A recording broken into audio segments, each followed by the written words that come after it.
Hello, good people. I have returned. It is Saracen back with hosting duties for the next few hours. And we've got Dax and Lant here to do the combo Bomberman and Harmony of Dissonance rando. Daxum, how you doing? I am doing great, and that was an excellent input. Give me 1 second. Whoops. That Oops. happens occasionally when I need to remember my reset buttons real quick. There we go. Just a small little practice to make sure I reset correctly. Definitely not a mistake. It's all good. All right, so as chat has noted, we have crossed that $1,000 line, or we've met it. We can continue past it. We can stretch further. Maybe we can beat last year's total that we got to the Burn Children's Fund, which I believe was $5,903 if the Tiltify did not lie to me.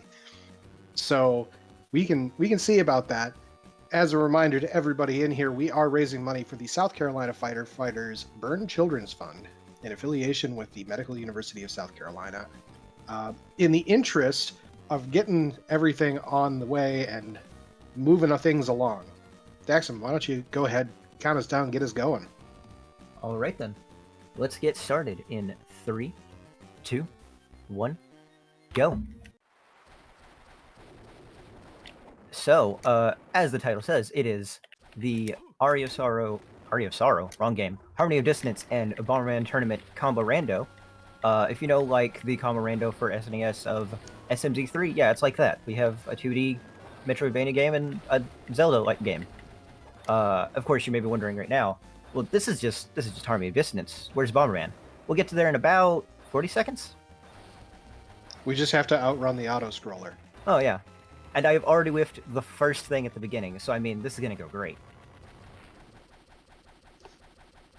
By the way, here's Bomberman. But we're gonna do some quick checks here, and then we're probably gonna spend a little bit of time in the castle.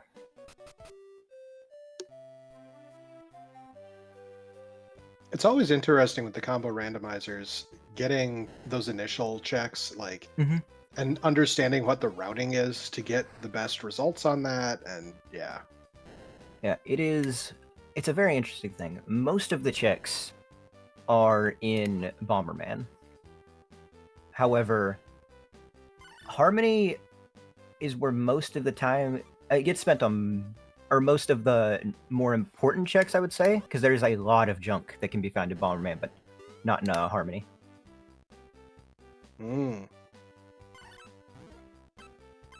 But yeah, so we have the incentive for getting every Carabon, and occasionally I miss track, so I'm going to need chat to help me out real quick. Every time I find a Carabon, just keep count of it. There's going to be 20 that are not shuffled out of the 25. And they're the little critters that we'll see around. I'll take the hearts.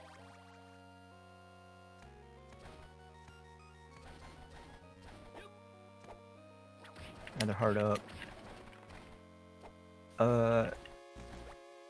Okay, just armor. Just to go over some, I guess, a few things about the rando. First, on the castle side, since we're here, you can see there's a number next to my health. That is tracking. That is a hint system of sorts, telling me how many major items are in the section I'm in. Oh, Axe is much better. So this one is just saying that the entrance, out of the 4 possible items here, only one of them is actually something that I'm not going to say I need, but is specific. And that's why I run over here. Oh, there is 0 in the shrine. That is weird. Okay. I'm just going to reset the game real quick. And suddenly at the top of entrance. Don't worry about it. It's definitely how the game was meant to be played. We got a cross here? No. Yeah, so right now I am running through basically like what would normally be the vanilla start of Harmony of Dissonance. Just hoping to find at least something that matters, and that number 5 tells me there is at least something.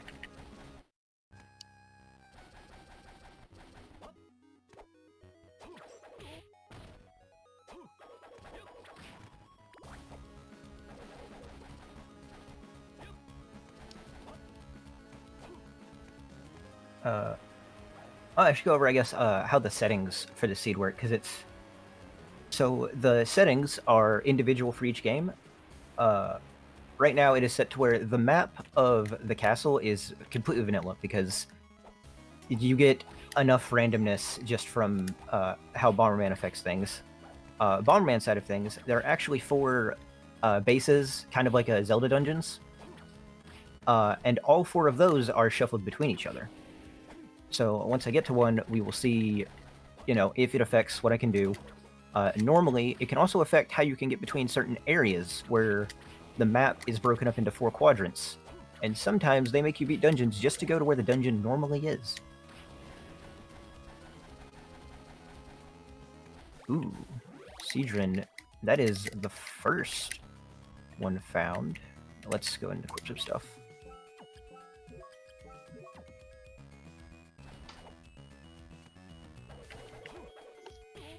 So, as somebody not particularly familiar with this Castlevania entry, what does Cedron do for you?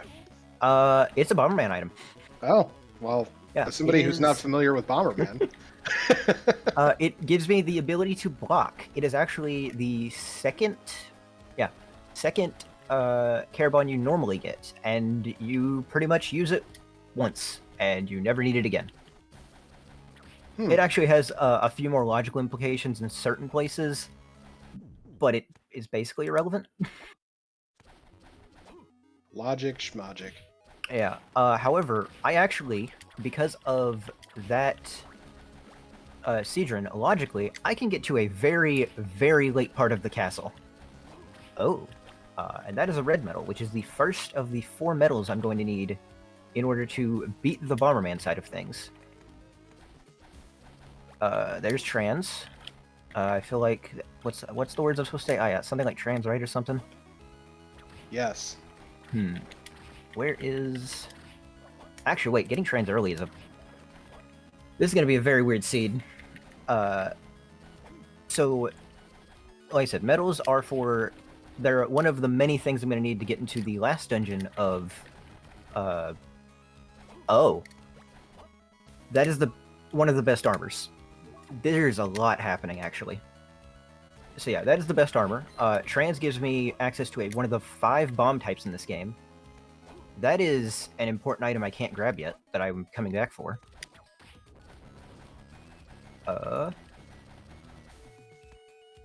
And then, what else is there to mention? Oh yeah, what I actually need to beat the game. So, the goal of the Rando is to kill Dracula. That's it. That's what beating the game is to beat Dracula. Dracula is just gated by every piece of Dracula and beating Brain Bomber, which is the last boss of Bomberman Tournament. Of course, to do all that, I need the medals, like I said. I need access to where the last dungeon is. And I also need access to where Vlad is, of course, though normally that's never a problem. And of course, the last thing I need is a friendship bracelet. But looking at everything I have, Cedron is the only way to actually do anything in this seed.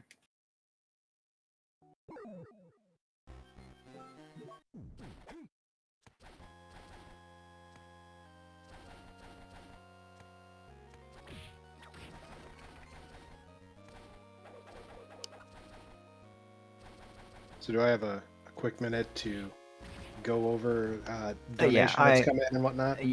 Yes, I'm just running down through the castle. Nothing's really happening. All right. So as mentioned, we're raising money for the Burn Children's Fund, which does fabulous things to help out pediatric burn victims. We talked about Camp Can Do this morning when Ross was on for the opening ceremony. That is basically a summer camp just for the patients of the MUSC pediatric burn unit. And once they're in the system, they're invited every year. Every $600 is basically another kid is able to go to the camp. So, keep the donations coming in. We did get one donation in the time that you've been running here from Maddie saying the dragon was pink. It was pink. I said I was on chat's side for the charity, so here we are. Put this towards the LADXR companion bid war for Fox, for I would like a friend on my journey.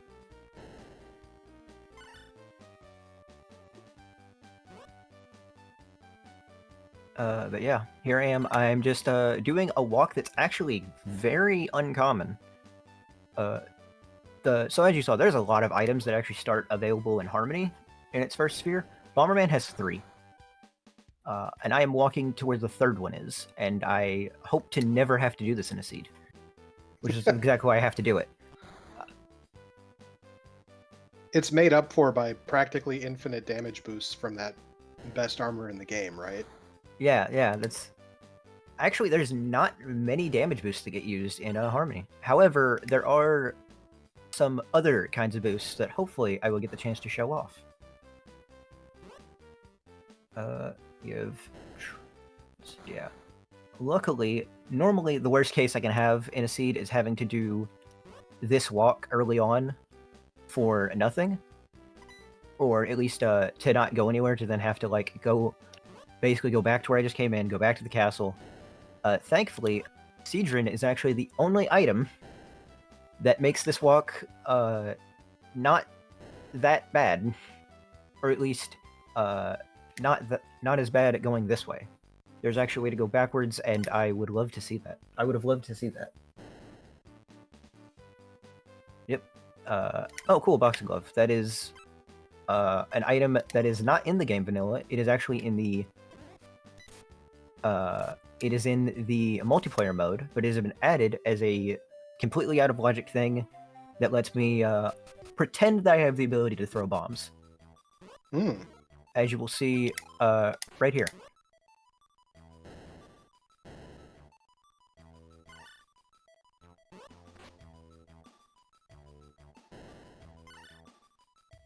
Comic 3. Ooh. So the comics are normally, they tell you like hints about how to fight bosses. We've made them to where they warp you to different towns, roughly where you get them.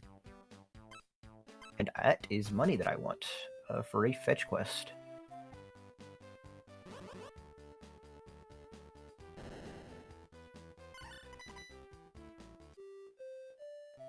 Let's just no, we're gonna get money for this first. I don't want to do that section of the castle.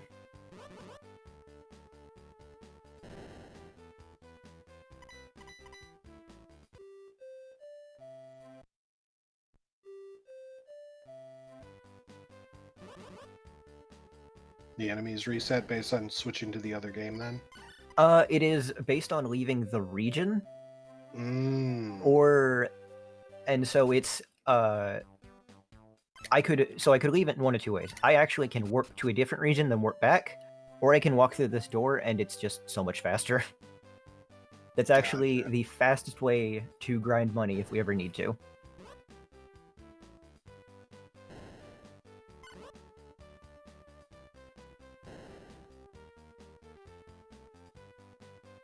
And I'm going to run down here. I'm going to enter where the first dungeon normally is.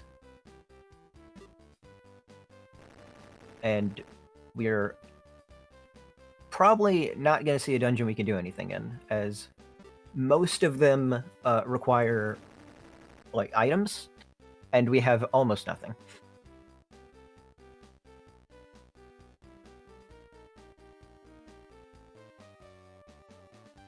That's okay. We like to run around sometimes in these randomizers.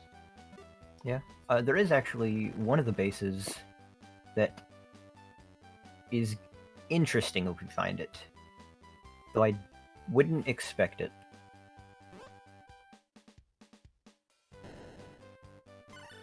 That was definitely planned, not convenient.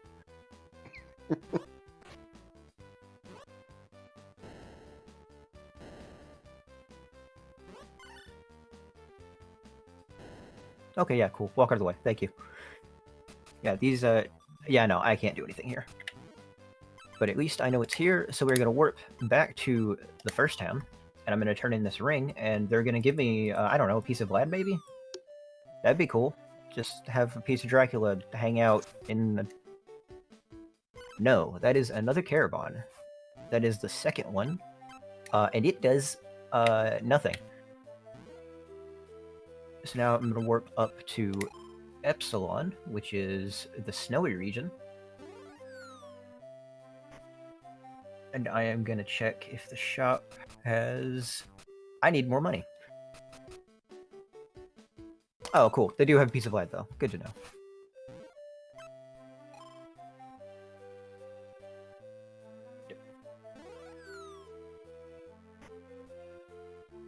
Well, at least you've got a convenient money farm.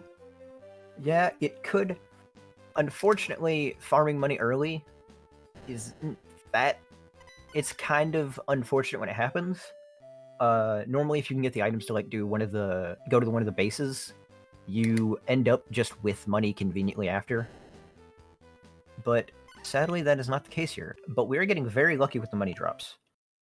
Enemies can, when they drop a coin, it can be worth 2, 10, or 20, and we have gotten several 20s.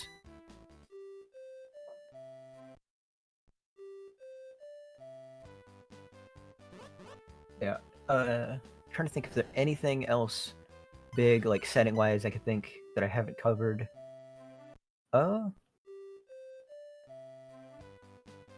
Honestly, I think I've covered all the settings. Cool. There's enough money. Go back to Epsilon, buy Elephant, which is it's a very complicated ability. It lets me, when I go up to a block, I get to push it. Very, very difficult thing to do without a giant elephant. But that is my third Carabon I've found. Now we know where Super Mario Wonder stole that from. We're gonna run over here and we're gonna do just that of pushing a singular block.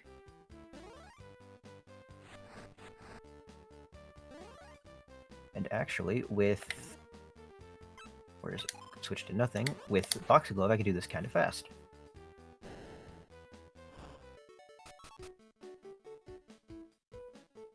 Oh, that is the ability to double jump in the castle. It is generally the first item you find in every seed, so the fact that it took this long is a little strange. However, with that in mind, I am now going to go back into the castle, but from here, which is, I am now going to end up in, for those who don't know about Harmony Distance, there's actually 2 castles. Kind of like, that's not across, kind of like, what's it called? Symphony of the Night. Except, instead of being upside down, it's just a little darker, and a lot harder. Or at least parts of it are. So what I did is, before I was in the entrance, very front of the castle, very easy, I am now in the entrance of the back, which is actually the last area you go to in the vanilla game.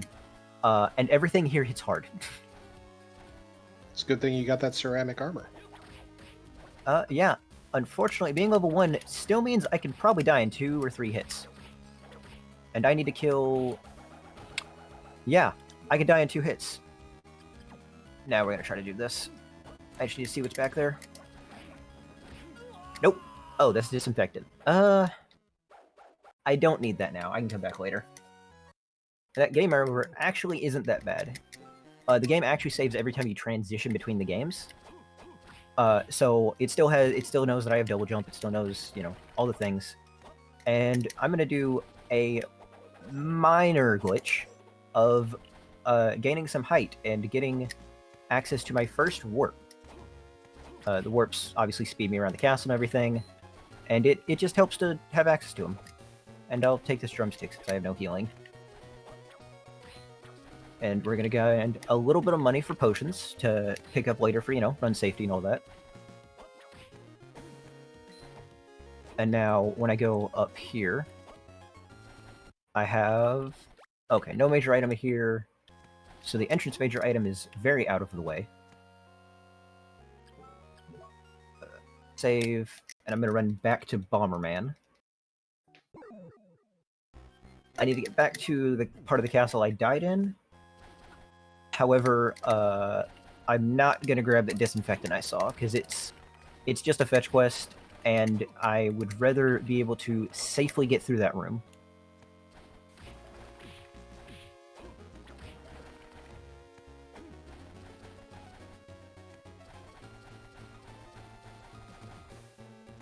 But yeah, a lot of the movement through the castle I actually have access to now, which is a lot of this dashing back and forth, doing double jumps. The only thing I can ask for at this point for some faster movement is the ability to slide, so I can slide off edges and save just a little bit of time, and the ability of flight, which just lets me launch straight in the air. And that just helps for some rooms that are, you know, more vertically focused, but don't have a lot of, have platforms I can fall through. Mostly just, like, towards the center of the castle, which I'll be, at somewhat later.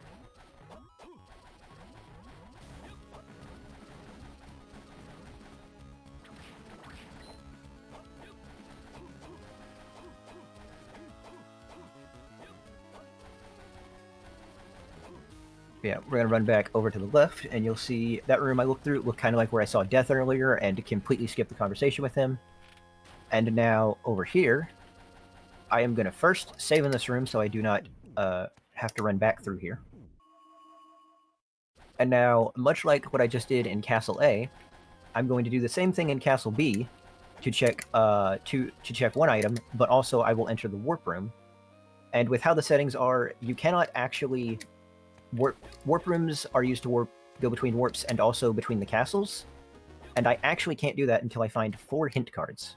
But if I walk into a warp room on both sides of the castle, I can then use them to travel between each other because I can already get there through some other means.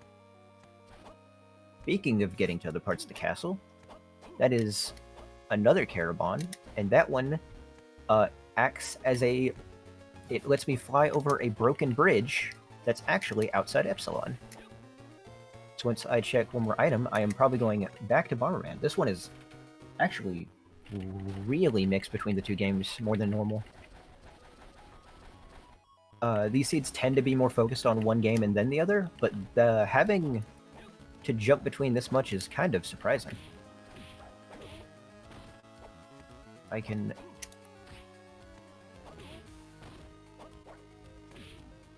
Everything is fine. Sword, please. Yeah, those are my personal least favorite enemy. Their hitboxes are very weird. You actually, like, they can't hurt you if you hit them at the right, like, time. Or not right time, but, like, you have to hit them and they briefly go, like, stop, you know, being able to hurt you. But most of the time, you trying to hit them just gets you hit more. And there's certain rooms where dodging them gets even worse than that one. That one normally works out pretty well. That one doesn't. We're going to go over here. Finally, we found the cross, which is, in this game, it is the best sub-weapon. How damage gets done in this game is by stacking, where we basically, we hit every frame, and the cross can just do it so much easier than every other item.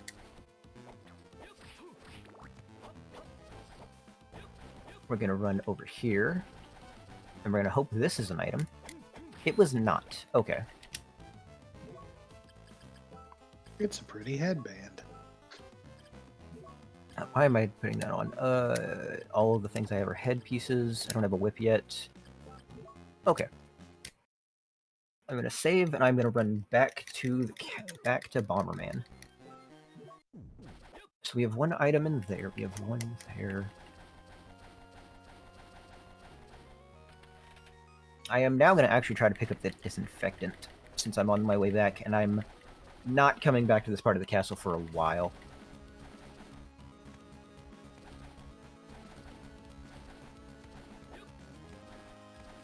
But now that I could stack, I can probably just do this. Nope, that failed. There we go. Let's do that again. Cool. How about a third time? Good fights. And that's why I wanted the cross. It makes combat much better, and doing that on bosses is going to be very important for saving time and for not having bad fights, because the longer a fight goes, the worse it tends to get.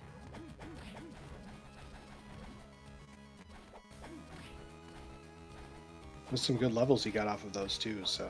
Oh, yeah. Now I can actually take 3 hits from some things.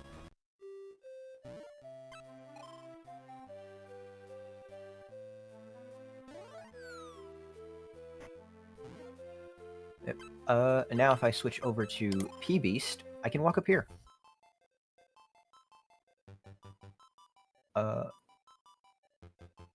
I the only one who's mentally in the urine joke area of the brain? Oh, With oh the yeah. BBs? Don't. There's a lot that get abbreviated to that. Hmm. We got PC, we got P Beast, we got P. I can't think of other ones. I know there's like 4 or 5 of them. Oh, there's P Nux. There's. I already checked this. This is actually right here should be a shop, but it should be empty because that is the same shop that I checked Epsilon, which normally never matters, but in the combo rando, it actually can be the way you have to access that shop. Speaking of P's, there's P Animal, which is a very nice one to have as it lets me run faster. I'm also going to play this safe and save right here.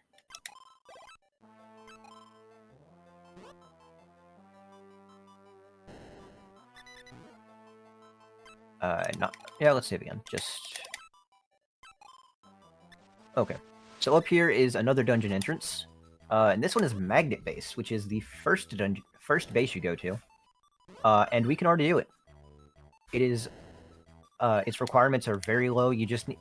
In the rando, you just need Elefan. You technically need Seedrin, logically. But I don't think we ever care about that. Like, it only matters if you're trying to figure out some logic chain, but 99% of the time we just ignore the fact that Seedrin is required. And I also walk into enemies, apparently. It do be like that sometimes. Yeah. I mean, we actually might have gotten a better layout for this room anyway.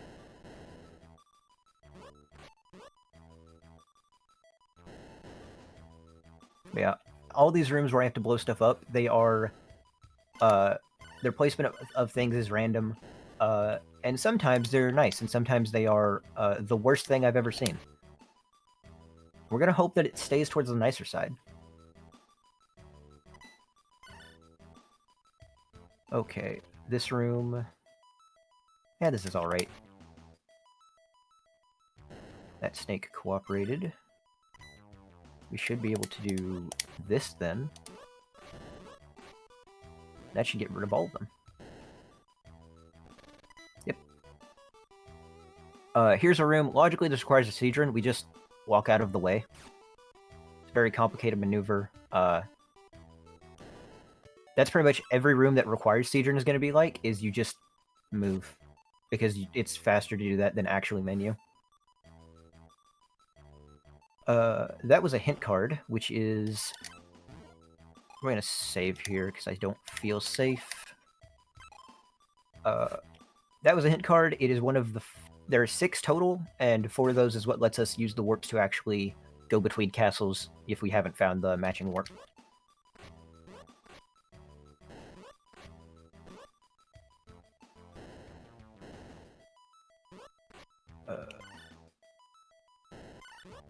There's one I can spawn easily. That does 2 hits, which actually kills that enemy instantly. Normally it takes 2 hits to kill.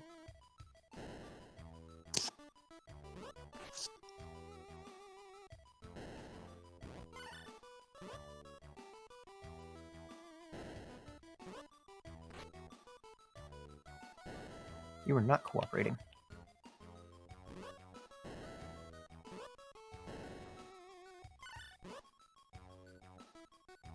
At least they don't know how to walk around bombs. That's helpful. Yeah. I'm pretty sure there's... Well, most enemies don't react to bombs well. Some of them are very annoying. There are a few enemies that can actually pick up bombs. There are...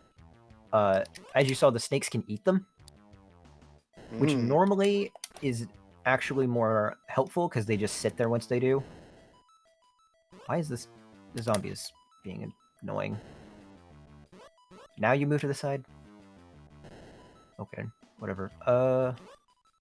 There. I made a grave mistake. I'm gonna save, and I'm going to die. And that's gonna... Since I saved, it's still gonna keep all of the progress I made on the way through.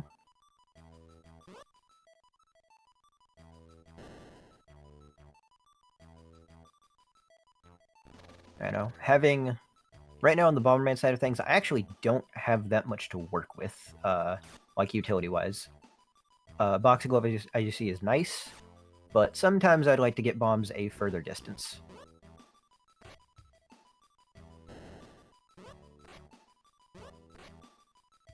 And also, one big difference is when I get the ability to throw bombs, if I throw a bomb at an enemy, it will stop on the tile the enemy is on.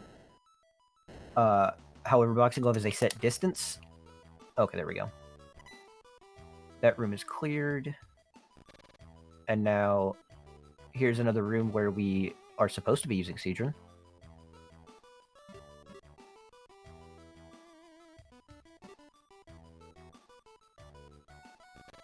Such a complicated maneuver. Very complicated thing. That is Comic 2, which gives us access to the beach area. That actually lets me turn in that disinfectant I grabbed earlier. However, at the moment, it actually isn't doing much logically. Because we already had access to the beach once we beat this dungeon.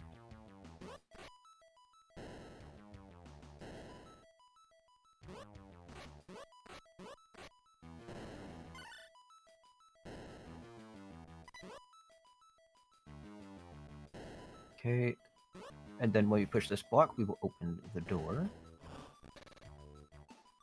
Yeah, this dungeon has a lot of pushing blocks one direction to open a door, since they're like, hey, here's an elephant, use it.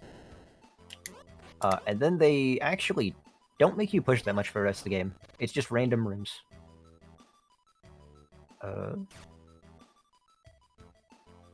Here. Now we have some hedgehogs that are notably not blue, so they're not that fast, honestly.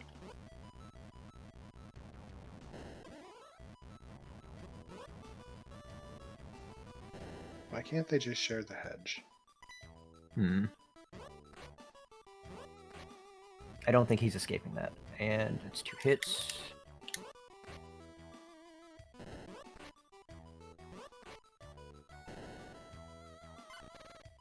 I will take that life.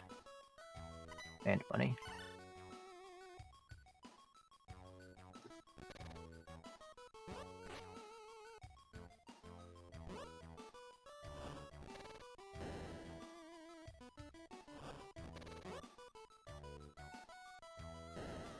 Okay, we go over here, and we have a very complicated item to get to.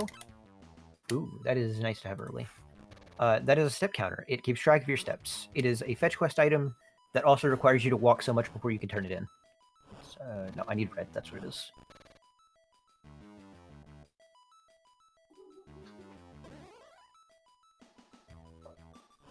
Yeah, they are very similar to key doors in pushing blocks. And really most of the block pushing actually is just open a door or open a random grotto type thing on the overworld. And this is the fuser. You take 2 care bonds and you fuse them. I mentioned before that 20 of the 25 care bonds are shuffled. 4 that are not shuffled are all things you just fuse. Like P-Fangs here. And he functions essentially as a boss key.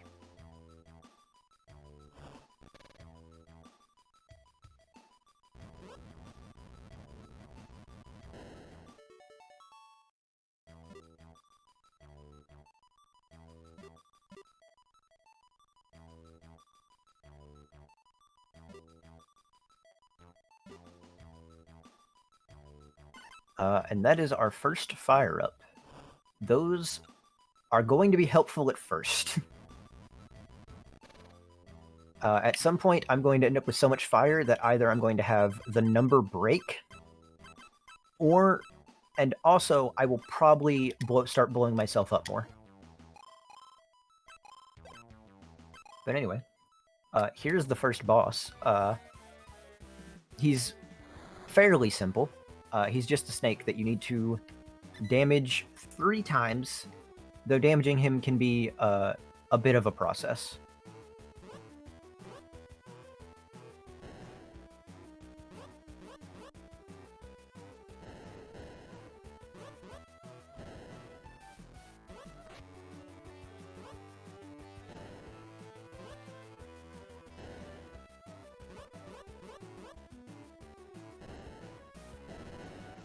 Ooh, that might have been an extra 2 hits. So the exact way he works is I need to hit him once, or hit his head once so he loses the body, and then a second time when he doesn't have a body, which will actually count as a hit. And if you can time it right, you can actually do 2 hits between a body breaking. Like that just did. That was an actually pretty decent fight. Normally that one can take a while if he's being very uncooperative, eating bombs right before they're about to go off, and we get 2 items for being a dungeon. That was Durako, which is a lamp, essentially, and more fire. Okay, so we beat that dungeon. We got some interesting things. And now we're going to go to the castle through a castle. I timed that poorly. Try that again.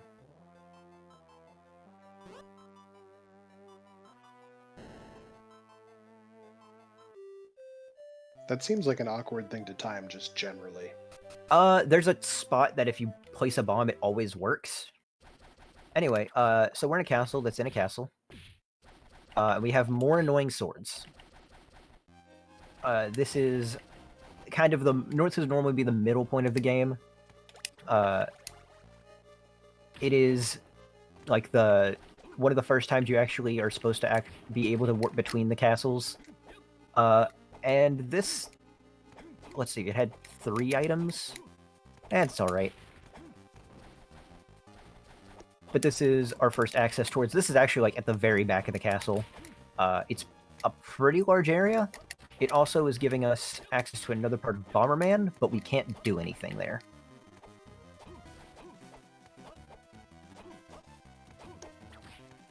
And here are some armors. Unfortunately, these guys are very uncooperative. They do this move where you see them go, like, raise their axe. They become completely immune. And if you try to stack on them, they will always do it for some reason because they know and they hate you. That's a bullet tip, which is... Oh, okay. That is the best tip I could just see. So we got bullet tip. It is the worst tip. It is actively bad to use. All the tips give you more damage up. It's supposed to, but at full health, it gives you you shoot a bullet, kind of like a sword beam in Zelda. Except that bullet will make every single attempt you do to stack pretty much fail. And that is the platinum tip. That's the best one. Like no, like certain things make it better. That just hits the hardest. So I'm going to immediately equip that. I'm going to save. I'm actually going to save down here because if I die, I want to work back here.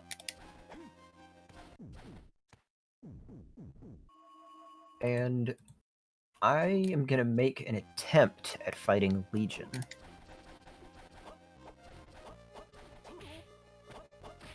Or, actually, no. I'm going to climb first. And I'm going to get juggled by axes.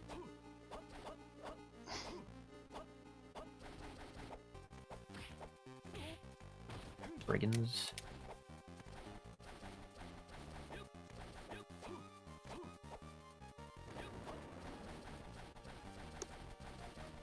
Are you really allowed to keep like half of your game title as an area name? Don't think about it too much. I mean, it was half. Now it's like a fourth, right? This is 2 games now. I suppose. Now we just need to have a place that's called Tournament in Bomberman.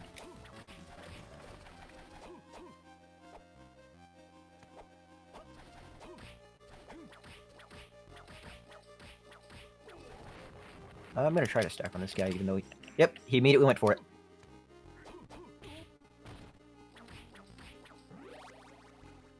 But I will gladly take the levels.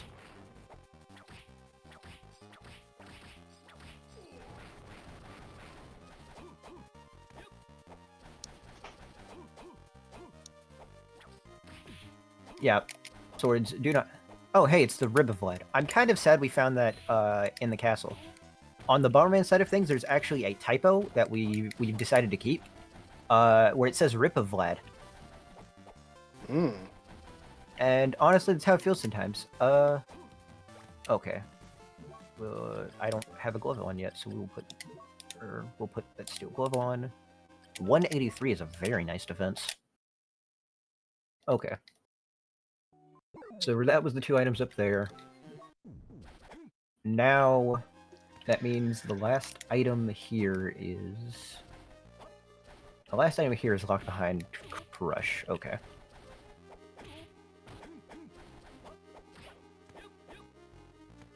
Should I fight Legion? No, I shouldn't fight Legion.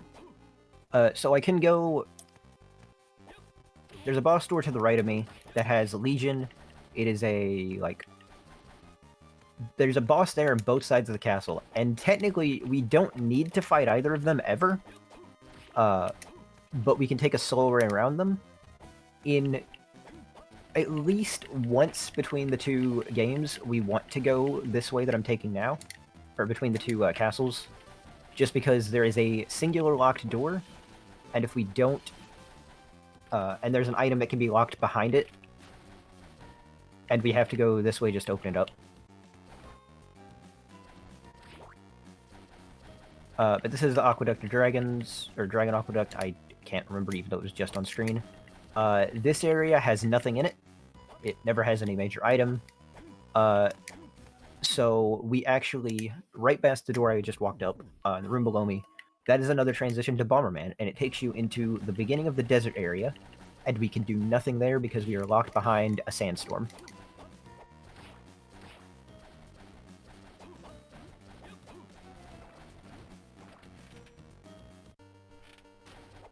I didn't see a lot of dragons in there. Yeah, there's not one, and yet it's the dragon area. Hmm. I'm trying to think. I don't think there's actually a dragon in this game. Though I feel like at least most Castlevanias tend to have at least one. I know Circle of the Moon has a very notorious one. But yeah, what we just did there is we lowered a thing. It might have an item. I just figured since I'm going this way, this is going to be the only time I'm ever going to open it. And then I believe the switch is here on both sides. It is not. Okay. So yeah. So with that open, I can check that as I go through.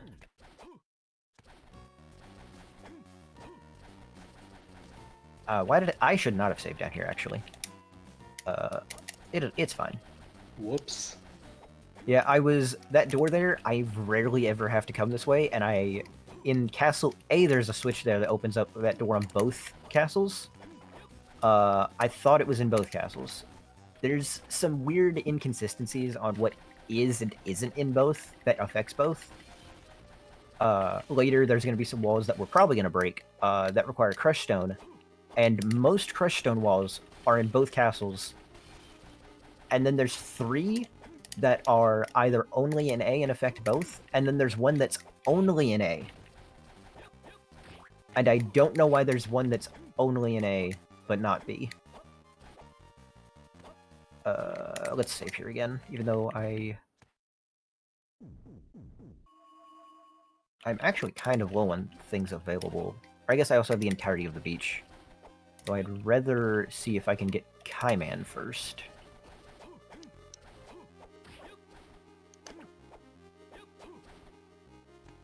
Yeah, I'm going to make an attempt at Legion. If it goes poorly, I'm probably just going to go back to Bomberman. Though this fight tends to not be that bad. I hope you like the sound of screaming, because it's going to happen a lot. And since I don't have any magic books, I'm actually not going to be doing much stacking on the shell.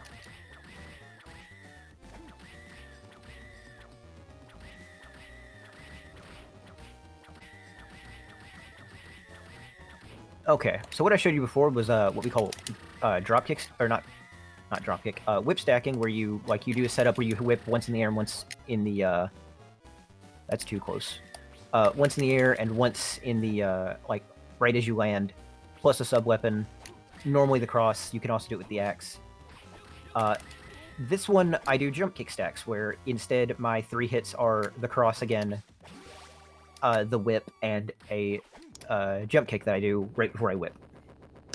And if I whip too fast, I actually go flying, and we're gonna hope I don't do that on accident. It is a one-frame trick that I'm trying to never do, but I've done it occasionally. Oh, the code one, the save point. That is actually a great question. That is where the item that is remaining there is. I mentioned the crush stone. That is one of the crush stone walls. It's the only one that looks like that. All the other crush stone walls look drastically different, and that one just looks like bricks. Okay. That was just a minor item I was hoping to find. Just slightly better armor. I actually should grind some hearts real quick, because this next fight's going to be bad if I whiff it. This is a room. So right here, there are 2 5 hearts guaranteed. Unfortunately, it is also a room that is kind of annoying to navigate vertically. So I'm just gonna grab 20 hearts and everything will be fine. I believe in you. It can only go so bad. Oh, we got a life refill, even though I was already full. That's nice. I mean, actually, with the armor I have, extra life's kind of significant. Where's Peep? There's Peeping Big.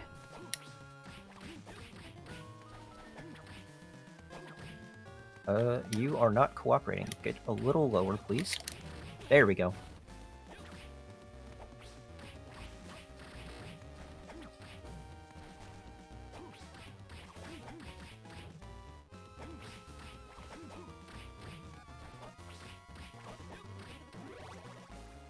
That was good enough. I'm actually hitting...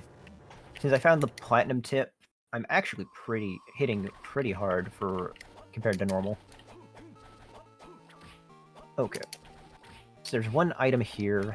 That's a 5 heart. So we're gonna save here. And then I want to see... Okay, that's not the item. So we'll open up this real quick.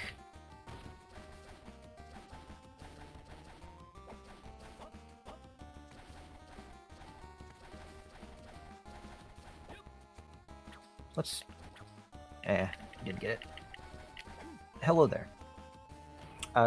This guy, very hard fight. As you can see, I can hit him for a decent amount, but that's not going to do it. Let's do this the fun way, and the intended way. Goodbye. And that breaks open that wall, which will be relevant later for the item that is here, and probably relevant for an item in the other castle. Or up to 3 items in the other castle, actually. Yeet for distance, Kobe for accuracy. We got the yeets. It's like Arby's up in here. Get another 5 heart real quick, since I'm running kind of low. And we're coming up here to add another warp to the list of what we have. And now I'm going to head over to Castle A. He's going to talk about how the castle has changed. Don't worry about it. And now I'm going to warp to Castle A, which I know I'm at the entrance, and he's going to talk about the castle changing again, and we're not going to worry about it. And he will never speak about it again.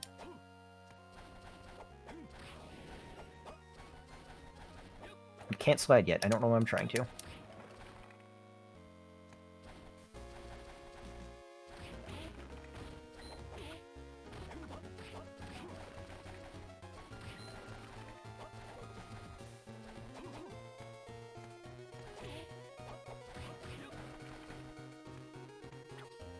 Didn't get it. I am messing up with the whip punches.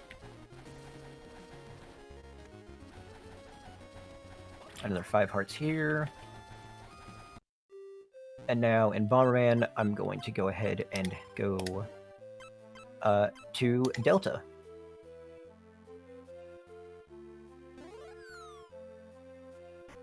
This is the beach area. It's actually having a problem where the water is very poisoned, and I am gonna probably make a mistake of buying this fire. It can't hurt me too bad yet. I'm gonna go ahead and take the times that I haven't yet and make turn in the trans into a RC bomb. We'll go ahead and switch over to that. Since I have RC bombs, which is actually not relevant in most seeds, I could do... I can't bomb on this screen because it's a town. I can do this. And that helps occasionally. There is times in one of the dungeons where that is one of the most helpful things you can have.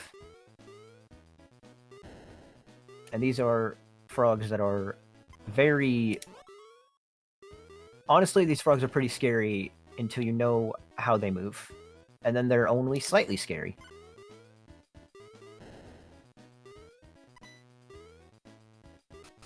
So we're going to run down here. That's our second hint card.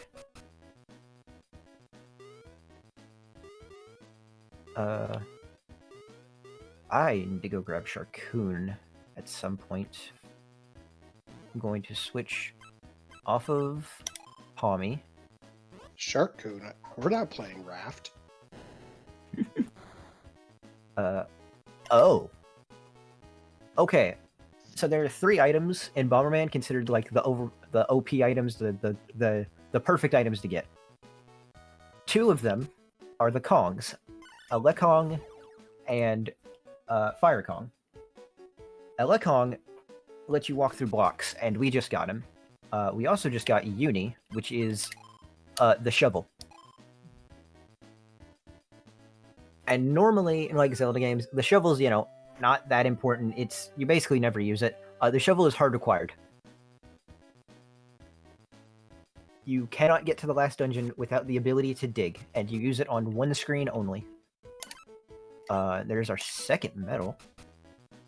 Okay, so we are actually setting up kind of get access to the last dungeon soon. We're now going to walk backwards through a cave we can't see. I have 4 bombs, which means this is going to be kind of fast. So now we're going to see Sharkoon. As you can see, he's trapped in that cage. We actually know he's over in the castle. I just need to run back and get him at some point. We have to do this puzzle to free him, and the fastest way is actually kind of interesting, where you bomb some very specific spots, and with 4 bombs, you can pretty much just run in a circle and be done.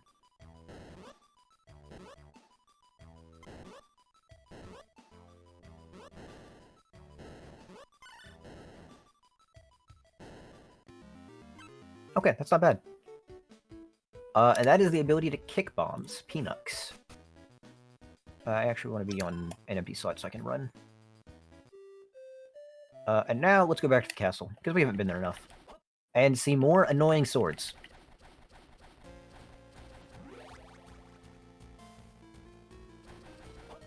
This is the Castle Treasury in A. It is also a place that hits pretty hard. And so we are going to try to not die. I'm not going to guarantee Deathless. I am going to guarantee that I don't get hit here, because I don't ever get hit in this room. Oh yeah, we also have... I kind of forget to mention that every seed. We start with the Lurkey, which is a very...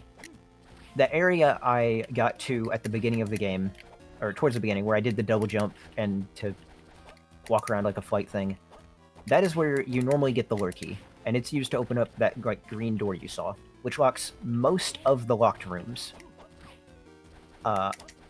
You know, and Sibloon. Oh wow, okay. We are finding just all of the Carabons. It locks a lot of the warp rooms, and it's how it prevents the game from like letting you go between certain parts of the castle early on. So we start with it because otherwise we just have a lot of annoying backtracking. Anyway, here is the merchant. I cannot remember what his condition for spawning this room is. I do know. I didn't pick up any jewels. Okay. I'm going to buy a couple potions. Just a few. Yeah, that's enough. Okay, so we have 39 potions. I should never have a problem. In the worst cases, I should be able to brute force most fights now. We're going to try to not to, because it will take a while. But just in case. There's a second Fleeman.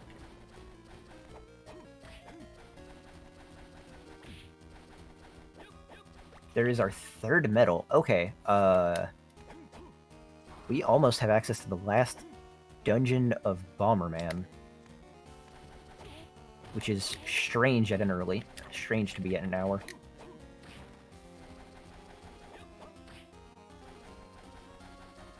No, I want to get the warp point first. Let's go and check. I'll check on top 4. And here's an elevator, which $1 per potion? Maybe.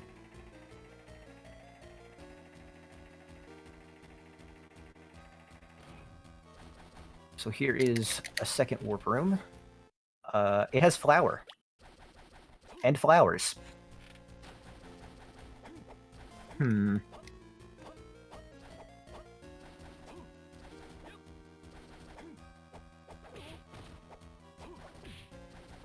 That was a very helpful axe, actually.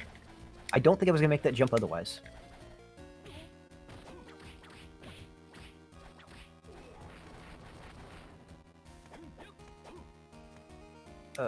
We have all the items here, so I don't need to check that. We have 1 item on top 4.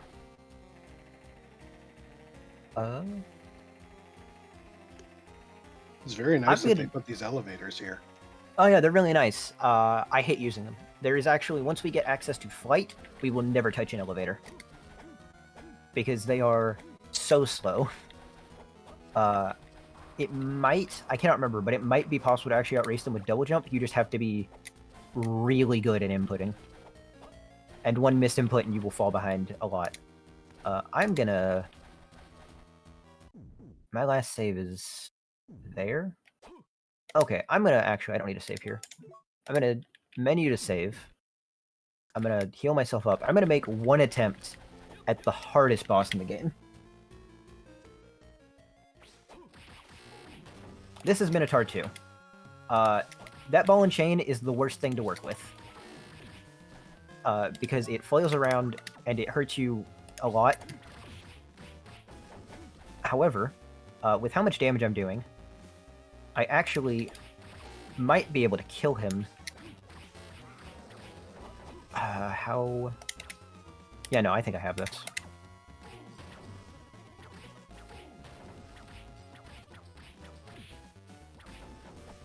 Fortunately, I'm out of crosses. Yeah, no, that was a really clean Mino, too, for having no magic. You did it. I don't want that. And I want my hearts back, and I don't care about the level or the skill tip, so I'm just resetting. And this will put me back in Clock Tower B. You undid However, he gets to live. He didn't have anything important. But I'm going to... I don't mind saving back to here, since I just got those warps, and now I can do this where I go to A, go to entrance B, then warp to entrance A, then I'm going to rotate back to the warps that I discovered. So now this should be that one, and this is the room where we actually found those flowers. So I got some information, and I didn't spend all my hearts.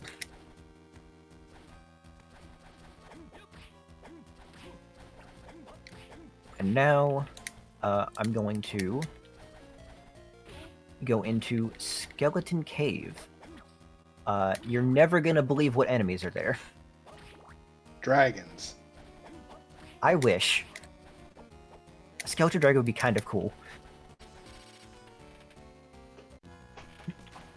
So here is Skeleton Cave.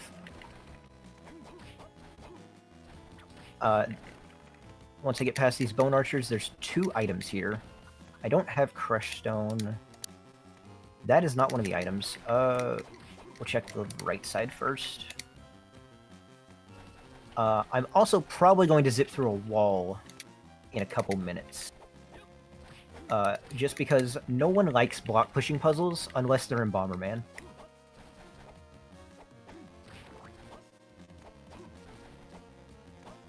I mean, after all, Elephant was for Bomberman. We didn't find it for this game, right?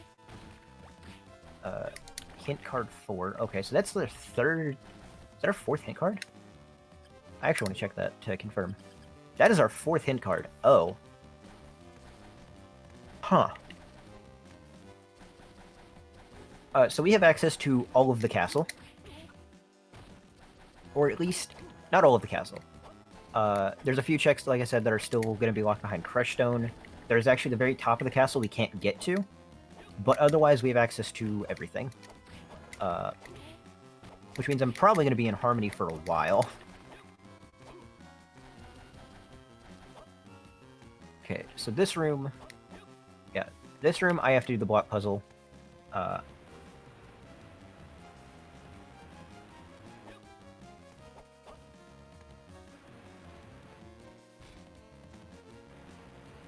As you can see, very slow, kind of tedious. Thankfully, I don't have to do all of them. Though I might have to do the one in the back.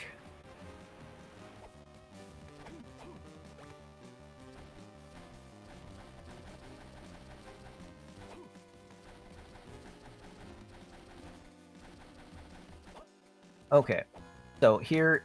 Nope, get up there. Here's another block pushing puzzle. It's kind of annoying to do. So I'm just going to do... Nope. I'm just going to do a whip launch and go up here. That's a significant improvement over doing actual block puzzles. And this is my favorite room. We run left, and everything just kind of happens, and it works out. But yeah, that is the only zip we actually do, just because we stay in bounds. I'm pretty sure any other zip you could really do in this game will definitely make you leave the room. Or is just not worth doing.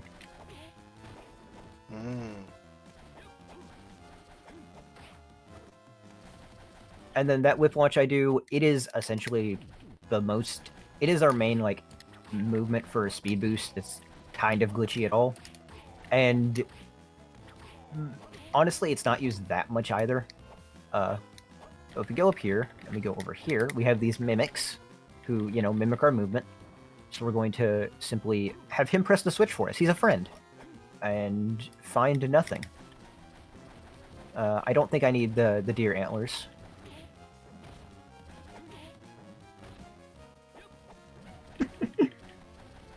Just doing a little bit of cheating. Unfortunately, I'm going to have to do the third block pushing puzzle. Because our last item in Skeleton Cave is in the back.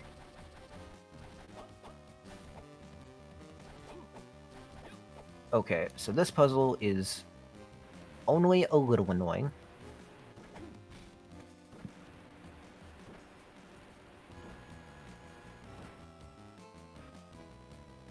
Yeah, it's probably fine.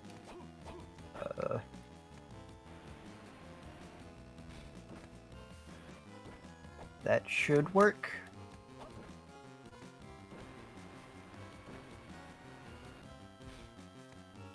And we just build a bridge in order to make sure the block does not fall in that gap. And we get some room to push it. And then we go here. And the last item should be... Oh, that's our 4th med. Good news. That's bad news. I don't want to go to that last dungeon already. Too bad. So I'm gonna save and quit here, because I can't continue, and I'd rather not walk back through Skeleton Cave. I'm gonna check a few more things in the castle before I go back to Bomberman. Because it's gonna be... I'm trying to think. Do I actually... I never think if I have the items for doing the last dungeon. Because normally the meds are what locks you from getting in. Can I get in? No, I can't get in. Okay. I am missing the boss key. There is a turtle called Kame King somewhere in the world, and that functions as the boss key to get in, and also to get to the boss room of the dungeon. It's just normally he tends to be found before you've found all of the medals. That's nothing.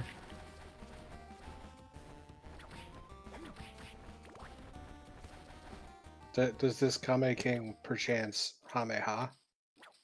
On occasion.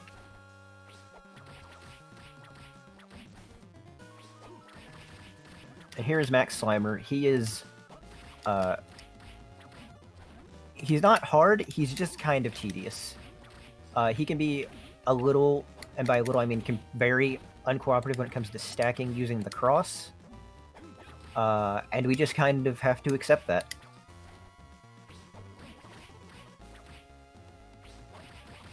There we go. Yeah, he's going to eventually, as he gets hit, he gets smaller. And at some point he's going to get so small that hitting him with the cross is between impossible and, yeah, there we go. As you saw, he gets so small, he just kind of was under the cross. And then we just have to do a couple more hits. Thankfully, I have, you know, like I said, I have the platinum tip. I'm just hitting hard. I've gotten a decent amount of levels. So I don't need to worry too much, and I'm going to save here, just because I think that's a more useful place, but it's the same distance to a warp room. I actually don't need anything from there. I need slide to go there.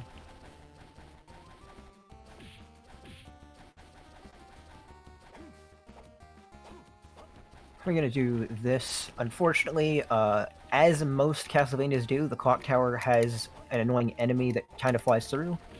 Instead of being Medusas, it's Harpies.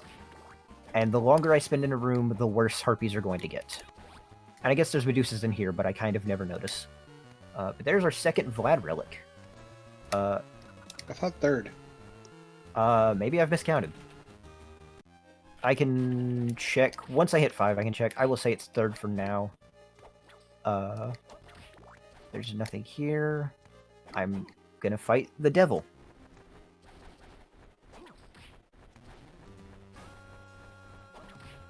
This is another boss that can be very uncooperative. It's kind of hard to stack unless he lands, and sometimes he won't. Like now. He's just firing his laser. It's okay. Just firing a few times. He also could be more uncooperative and land on one of those tiny platforms.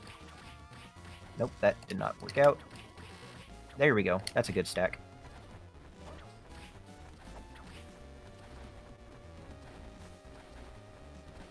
Oh, he landed twice. But I did not take advantage of it. He also can curse you like that, and when I'm cursed, I will not be able to stack due to what I'm actually inputting to do it. Because it makes it to where I can't dash, and I hate it. When you get cursed, it feels awful, just because most of your movement is dashing. And there's a few rooms later on where if I get cursed, you can tell how much it slows me down. And there we go. That was not a good fight.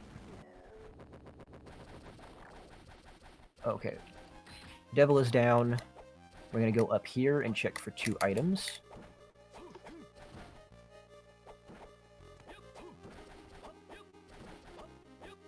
That is Unagi, aka Make It Rain.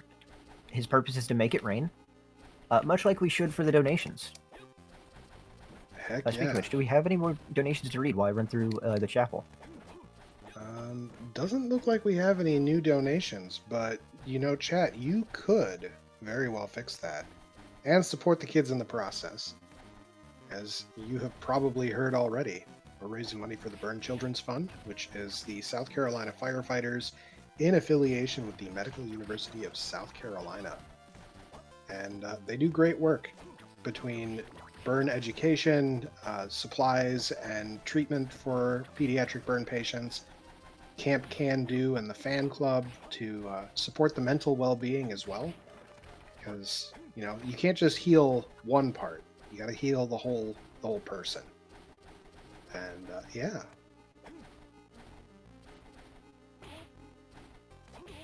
Right now I am actually going to. Hello, Maxim. There's certain rooms in the game that are in vanilla Harmony that are warping between different parts of Castle A and B and how you kind of first go through the castle. And I'm actually heading to Luminous Cavern B through the warp that is in there in A. So here I'm in Cavern. This is pretty, like, it's going to be a little slow here. I'm going to fight a golem at some point, and he is going to throw a lot of rocks. And I'm just going to kind of have to wait. He's actually a boss where his hitbox, he has 2 phases, and his second phase, the hitbox, is just not good for stacking. It's too small to do like drop kick, and it's too high to do like the whip stacks. So I just have to get through the first phase and then kind of normally hit the second phase. We're gonna save here. We're gonna actually, I might not need to fight the golem based on where the items are. If there's an item here, there's not an item here. Okay, yeah, I'm gonna fight the golem because there's 2 items behind him. And then if he doesn't have them, I'll just go check the last item.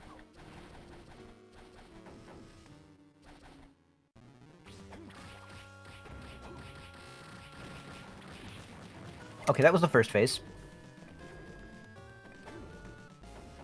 Yep, seems legit. And this is how the second phase goes. Oh, yeah, he only has 100... I forgot that he only has 100 hit points, or something like that. Just under 100, so never mind. That second phase was fast.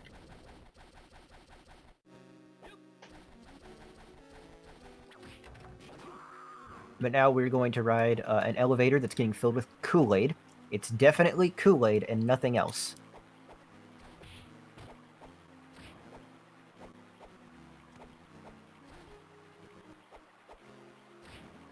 Nope, didn't make it.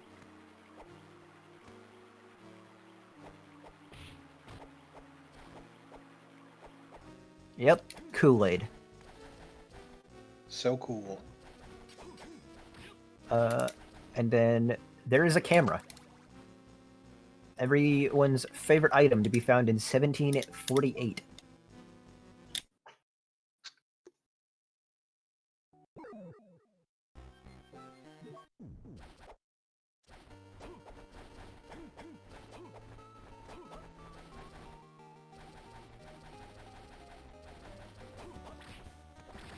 Take a small heart refill. I'm really wondering where all my magic books are. There is a magic system in this game. I just haven't found the ability to use it.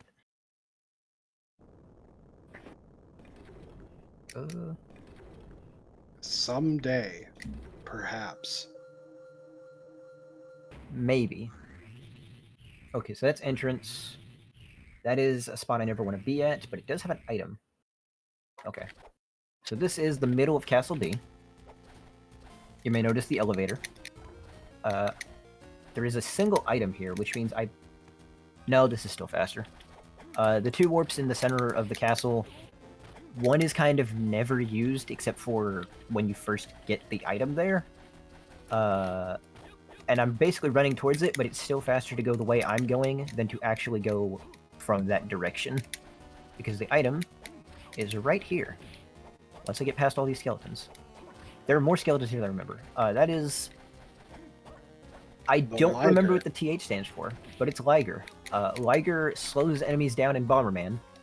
However, the downside is you have to have him... Most of the effects, you have to have them equipped. And there's too many better effects to ever use him. So now we're going to check Skeleton Cave B. I think it's Thunder, but I'm not sure. We're not going to check Skeleton Cave B because it's empty. Okay, He just didn't feel like having the E for the. The Liger. So let's... I think it's time to go to Bomberman then. Because that was the last major place I could have found anything. Yeah, I've checked most places. I need flight. Yeah, no, it is just Bomberman now. Oh no, there's one spot actually. It just tends to not have anything. So I've been to top 4 in A, but I have not been to top 4 B. And that is the Kaiser Knuckle, which is a nice find. Bracelet's doing nothing right now, so where is... There it is. That makes me hit harder, which obviously, as we've seen, I clearly need to hit harder because I'm already not hitting hard enough. You're never hitting hard enough. Yeah, the enemies are taking more than one hit sometimes. I don't like it. I want to get to Dracula, I want to swing my whip once, and the game end. That's all I want. And I'm going to save right here, because I'm probably going to be saving warping to this central spot.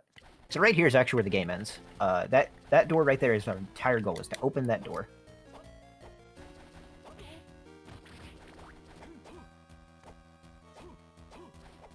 And we're going to ride this elevator. Actually, no. I just noticed that says 0. We're not going to do anything here. We're going to let both Minotaurs live. We're just going to go straight to Bomberman then. Wow. Which one do I want to go to?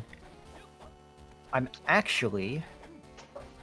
want to go back to the Aqueduct in B, I think. Which is going to be a bit of a trek. Okay, so this will warp me... This is Clock Tower. So I need to run through the Clock Tower. I did not mean to come in this room. I kind of do that frequently. Just because I'm always holding left as I fall, forgetting it exists. So we did get 2 donations. If there's a second here. Go ahead, I'm just running through the castle. First one is from Mashima. Making host talk. Also, Belmont looks thirsty. He should probably drink some tasty potions. And that was $10 from Mashima. And then 25 from Alizon. Where Bomberman? Alizon, that is a great question. Where is Bomberman? Okay, that was nothing. I didn't peek that earlier. As a reminder to everybody, we do have incentives for basically every game coming up, but while we have our fixed dollar amount ones all completed for today, we have many bid wars. So coming up in the Final Fantasy V Career Day, we have bid war for character names. The Tunic Randomizer just has the enemy randomizer. That is fulfilled. Time Spinner Randomizer Open Entry Race, that's one that I'm going to be participating in, as I'm the guy organizing it. We have a bid war to ban an orb, which, just for damage purposes, not for logical ones, because obviously you can't break logic. It's against the rules in the race. I made the rules, so I know. But banning an orb can be very interesting sometimes. Binding of Isaac Rebirth, we have a character selection bid war. And we have 2 bid wars for Castlevania 2 Randomizer, one for the character sprite. Currently, Santa is winning with $20. And also a bid war for Standard versus Town Rando. Ooh. I wonder if people can do some bid wars to continue making file names be nothing, because, as you know, nothing happened. Okay, so this is the sandstorm I mentioned much earlier.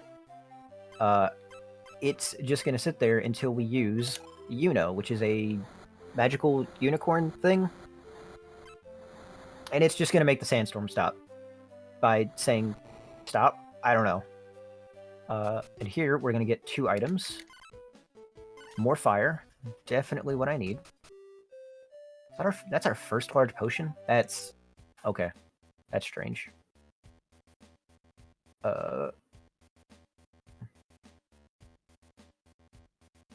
You are being inconvenient. There we go. So we're gonna just walk through the desert. This is actually a pretty rare situation. Normally you're given a comic that lets you just kind of warp to the end.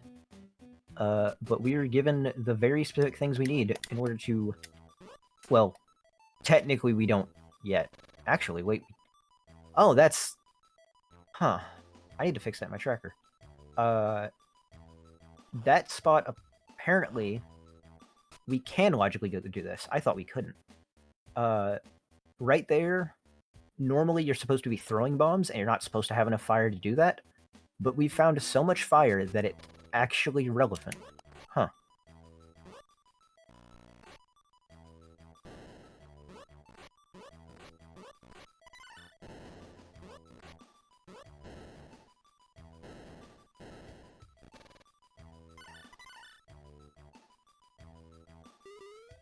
There's a phonograph. Exactly what we needed. It's just a house decoration for Castlevania because for some reason, the devs decided that a special collectible they should add to Harmony was furniture. I don't want the bomb. I am, however, going to make it rain.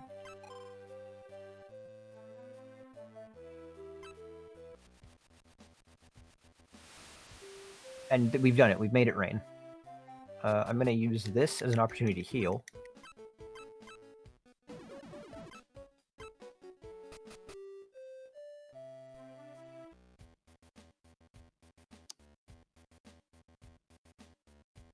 And now I'm going to walk back and forth until you see an oasis spawn. Like that.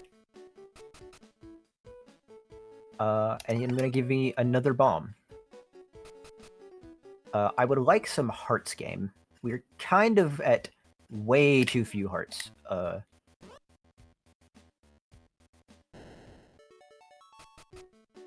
do you have for me? You have a orange medicine. Do I want to... I'll go this way. We'll check the shops real quick. And then what? Oh, that is required. That is Maxim's bracelet. It is one of the 2 friendship bracelets.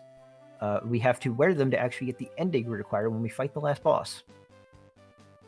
Otherwise, we will not be so friendly.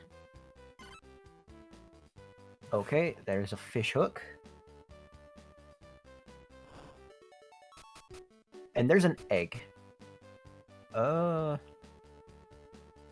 we're not gonna go into the last dungeon yet. I don't... Oh yeah, we're not gonna do the whole process of getting there since we don't have Kame King.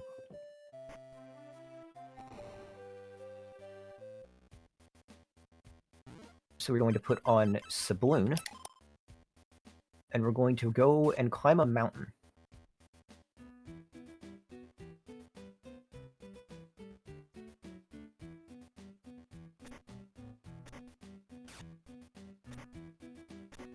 Sabloon, as you see, this is what's making these bridges, which act kind of like Zelda 1 ladders. Very convenient. One of the probably most, like, at least as far as ones we have to actually equip, use Carabon. He's just so convenient to have, obviously, you know, dealing with 1-tile gaps. There are several rooms before you were intended to have him where he just makes it so much simpler.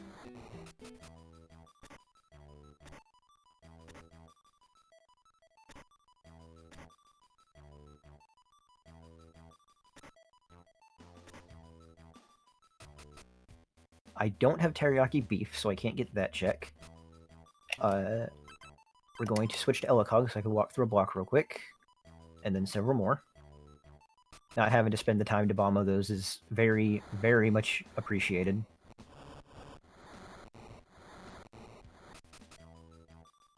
And this is Pretty Base, what is normally the second dungeon of the game.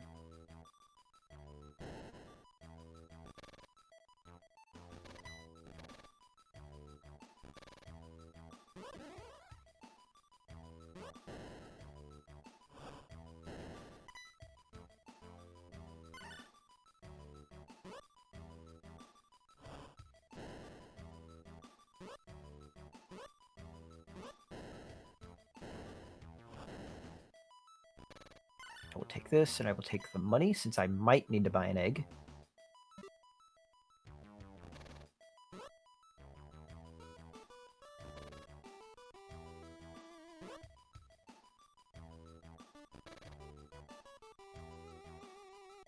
I'm just gonna take the hit.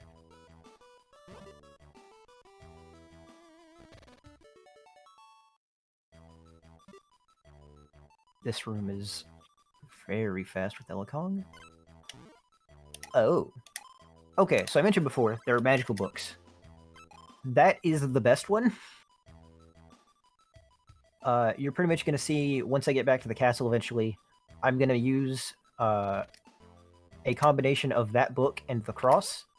And I'm going to have what I like to dub, depending on the situation, repellent. and it will basically, that specific one will make crosses be flying all around me, and they'll hit enemies that are just, as they approach. It is super useful. It is also arguably the best thing you can stack within the game.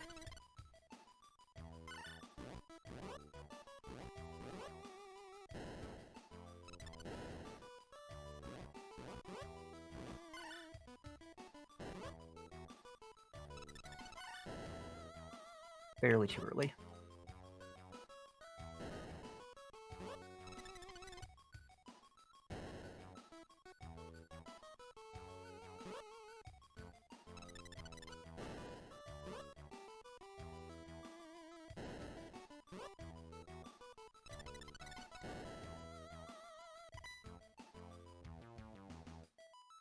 These vanishing skeletons just are giant time wasters. Yeah, you can actually control them a little bit. They're still doing normal movement, and you can actually make them unable to move somewhere based on like placing bombs. But once you get so much cleared out, it's kind of not worth it.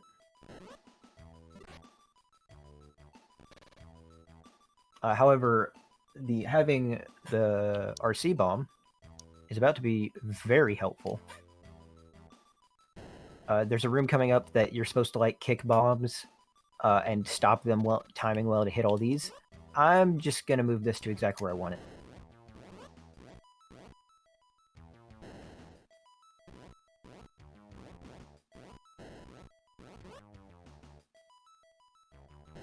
There we go. And then this room is pretty fast with Elekong. Not needing to blow any of those up.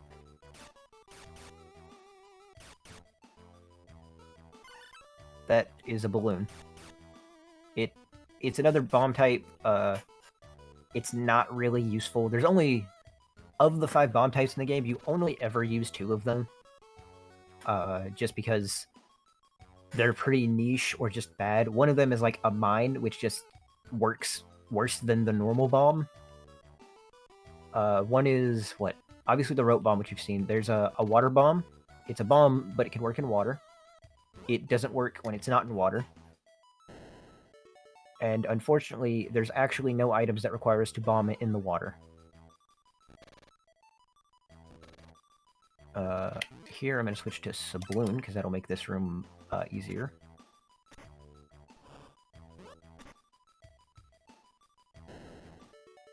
Here.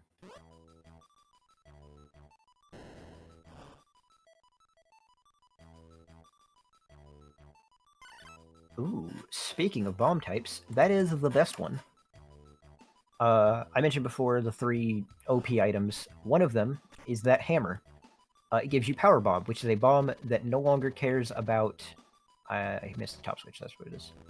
It makes you no longer have to care about the... like, blowing up one at a time. It can actually just go through everything. And that is teriyaki beef in a kind of inconvenient spot. I'm gonna have to go down the mountain for that to turn in.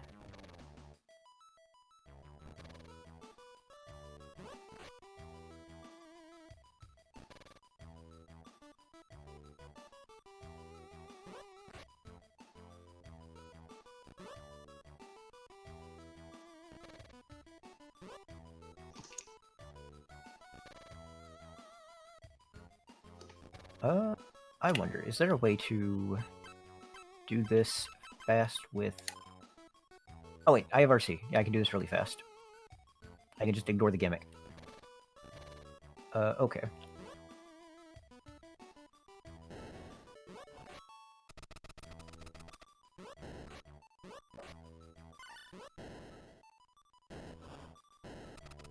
I love ignoring gimmicks. Okay, that's actually not gonna... Oh no, it did. Those things are actually invincible when they're doing that. I'm probably not gonna need to actually use the room that it opened up.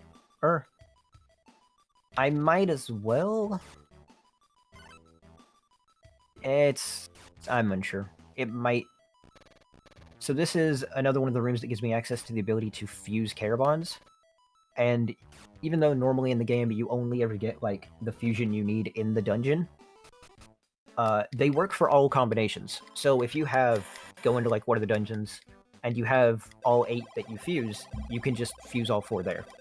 But this gives us P-Drago, I believe. Or P-Dragon? P-Dragon.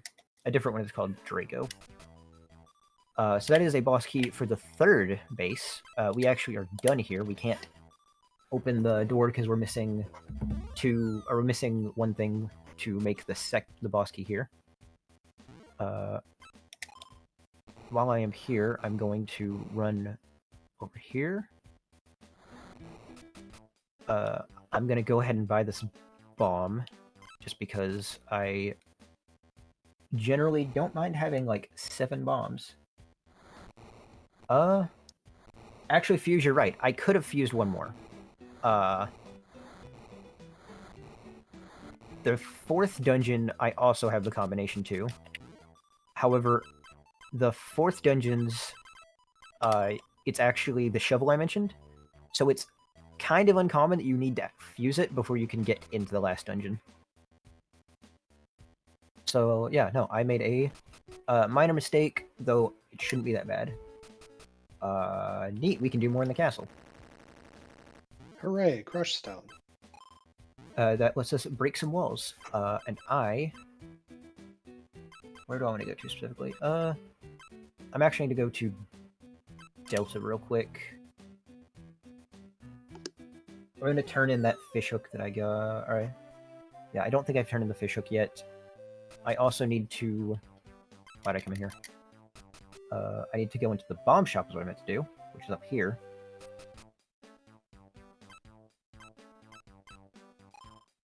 Don't make fuse bombs. Make power bombs. And now I'm going to just switch to this for the rest of the seed. I'm going to turn in this fishhook. I need to go grab Sharkoon soon. Which we will do after... I'm going to turn in the flower that I got earlier. And then I also need to turn in the bread. I have a lot of fetch quests. That is one of the kind of downsides. I'm glad I turned that in. One of the small downsides to this is there are 10 fetch quests total in Bomberman. So they can be kind of like inconvenient one-ofs that you have to eventually get. Not to use. Where's Elakong?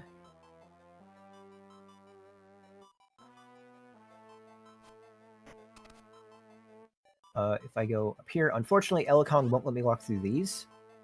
I don't know why. They're just apparently unwalk-throughable. I think it might be that they're like probably programmed as enemies. That's why they kind of like regenerate and everything. But otherwise, they're just strange. That's more fire. I'm gonna use this time to go ahead and go turn in the camera. Let's get healed real quick.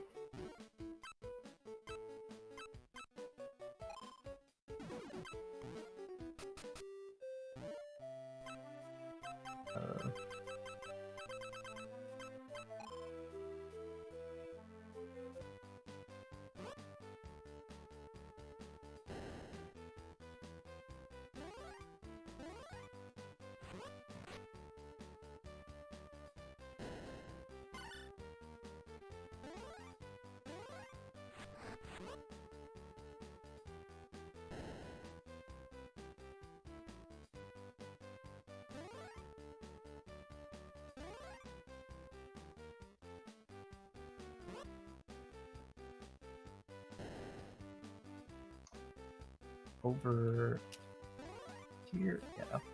So once we get to this top left corner of the screen, we're going to actually take a wonderful picture of a bunny. I hope everyone appreciates it, because it's only going to be on screen for a second.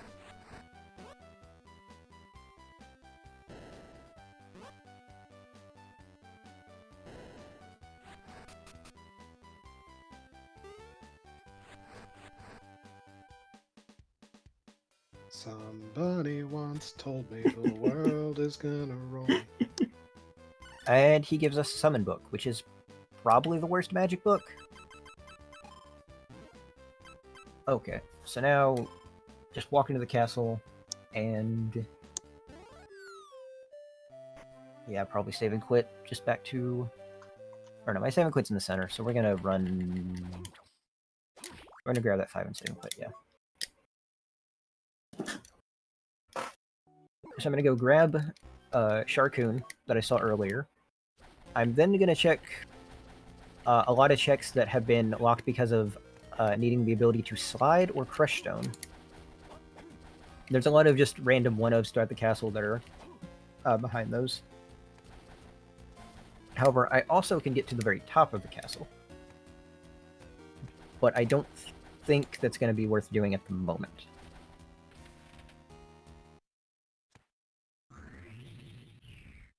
That puts me at the clock tower. I'm going to grab Sharkin before anything. I need to be an A. Okay. Hey.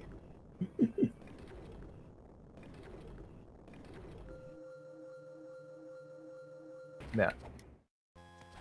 It does feel strange with how close Bomberman is kind of close to just being able to be finished. Meanwhile, the Vlad relics are just kind of anywhere, so I have no idea how close Harmony is. I've had seeds where I've gotten like 5 of the relics pretty fast, and the last one takes forever. I've had seeds where like I get just all of them in a burst, like in the middle of the seed. However, I do know that since there are 2 items here, I am also going to get an item that has been locked behind slide.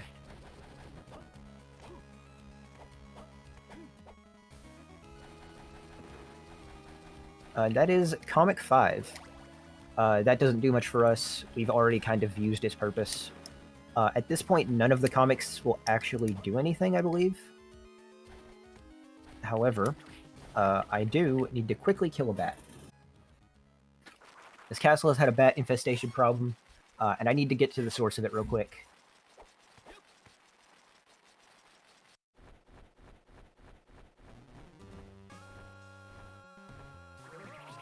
You can also use this. So actually, this might be a bad idea on the bat. Yeah, that was a bad stack.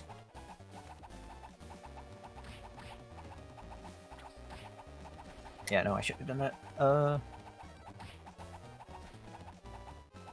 Wait for the bat to dash at me again. There we go. There we go. Yeah, that was the giant bat. What is normally the first boss of the game, we generally don't even kill until we actually need it gone.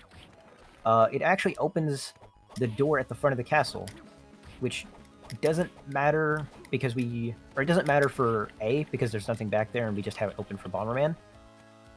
In B, however, it is locking 2 of the items.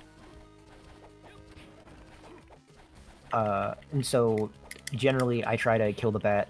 Once I've been to B, if I'm confirmation that there's, like, nothing in the front, then I will just never kill the bat, or if I get told there might be something there, I actually come back to do it. Because normally I have a reason to come back here once. For example, for that. Hello, Sharkoon. So we have Sharkoon. His power is very shark-related. He can see invisible things. Do they have to bleed first? That's a great question. Unfortunately, I don't think caves bleed. But I might be wrong. You never know. I mean, we have the Kool-Aid elevator. Great point. That was definitely... Yeah, clearly he's smelling Kool-Aid. Nothing else. Okay. So, I now am going to head to the clock tower. Yes, there's one item here. I'm going to save... Cool elevator. I'm going to save at this one, just because it's slightly faster. And also, I'm going to have to... Okay. So there is a room, it gets called like race room or ballroom. The ballroom less so. But we're going to race a giant ball. And it's behind that same door I had broke here. Depending on what like you have, you might break this one just for an item in A later. That's why I went ahead and did it, because I didn't know if I would have all the items here. But I go down this very long corridor, and now I put this up as Fleaman Repellent, and I'm going to forfeit about halfway through the race.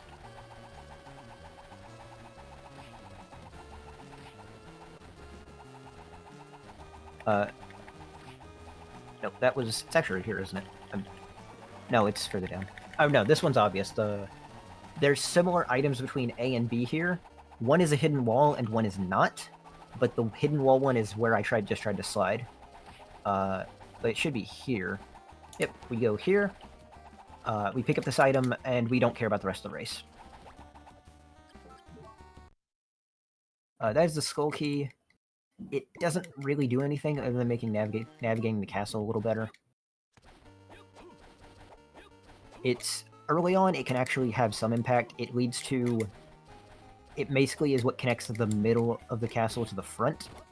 But once you can, like, warp around, you don't ever really use it. It's just slower to go through those doors.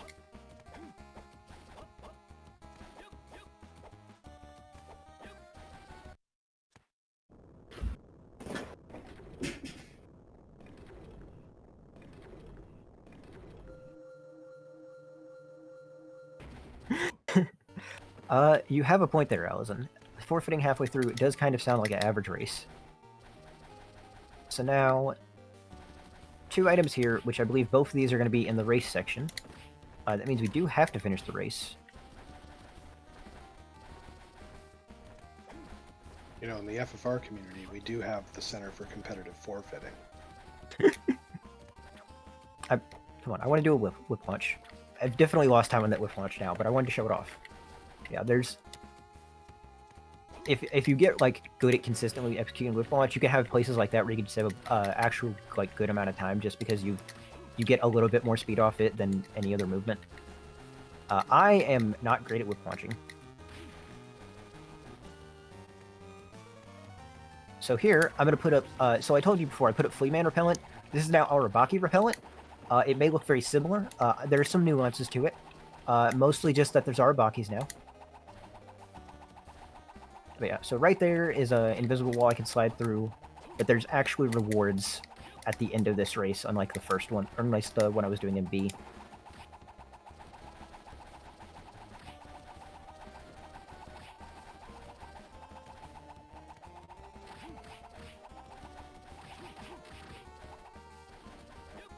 Wow, my Arabaki repellent suddenly became Bone Pillar repellent. That's weird.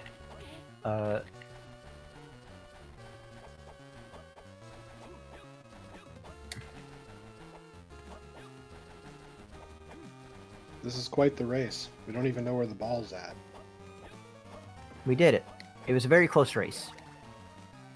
There's nothing back here? That's... What did I... There's an item I didn't look at then. What did I not look at? I looked at you, looked at... That's strange. Or did I look at something and just not pick it up? I might have made a mistake. But it will probably be fine. That is nothing. So that's the sensor. It's used to make the mines. The mines, like I said, they're not useful at all.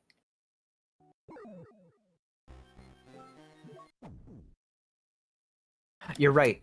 Thank you, Fuse. I did need that reminder. So, it's weird being in Clock Tower A when I was. I need to go back to Clock Tower A for that item.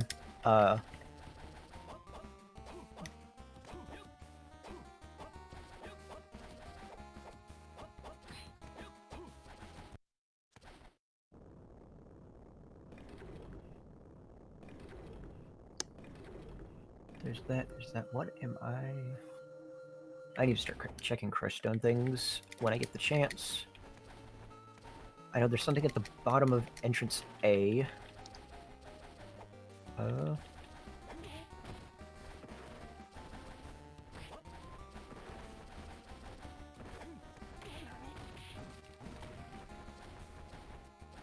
So down here should be an item, which is the one I think I skipped.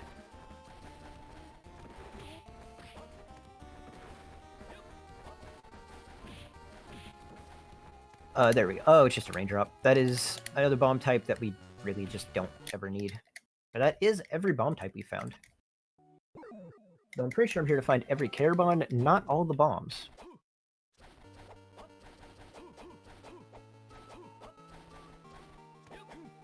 So now we're going to warp to the center of Castle A.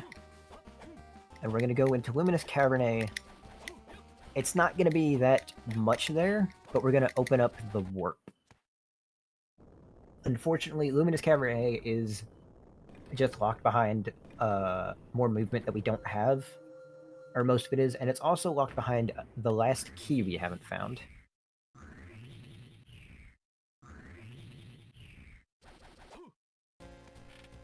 However, I honestly won't mind if we never find the Floodgate key, because I don't want to fight Death.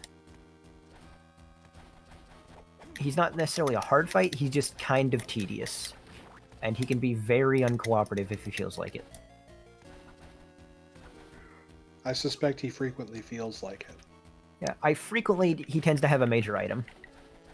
Which, we have one major item here, and even though I know that it's only a 25% chance, I feel like it's a 100% chance that he has it.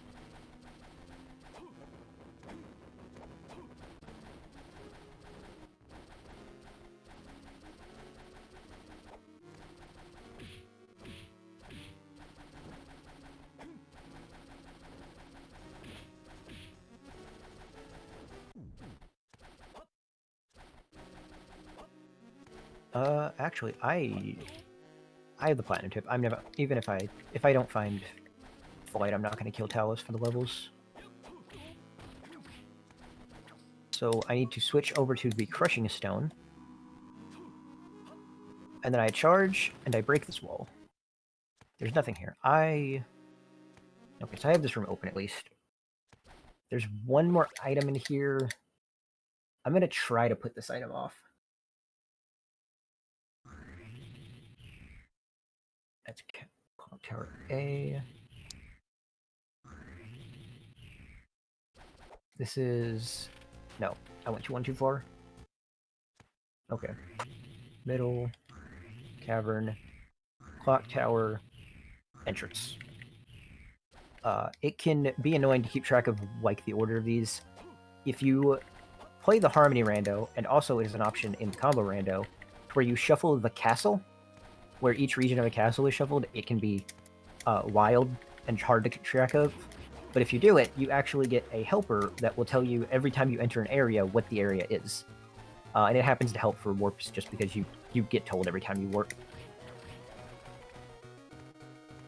That seems like a thing that just kind of needs to be here. It would be nice. Unfortunately, we don't have it. But I do know, I mean, if Fuse wanted to add it, I wouldn't mind at all. We actually, now that I think about it, we can't go this way. We have to go the other way. Yeah, this is bad. This feels bad from all in. I think I just need to go to Bomberman. And I want to go to Bomberman through...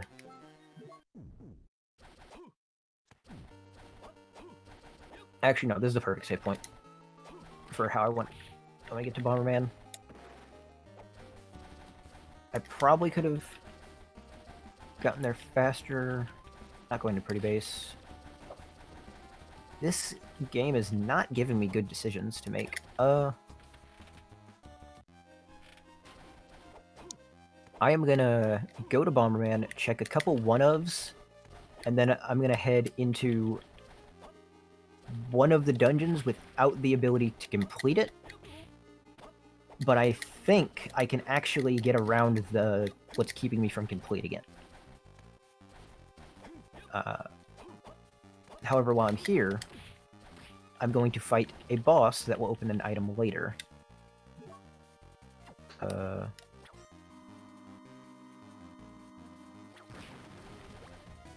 ahead and switch this back to the Platinum Tip.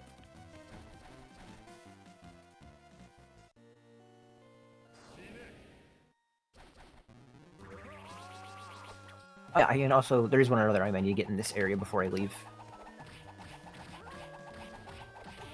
Why did that not stack? Whatever.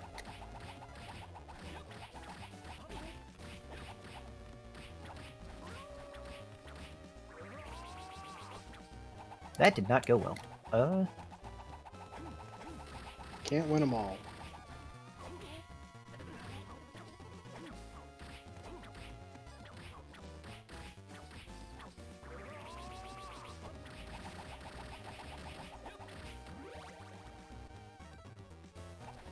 That worked well enough.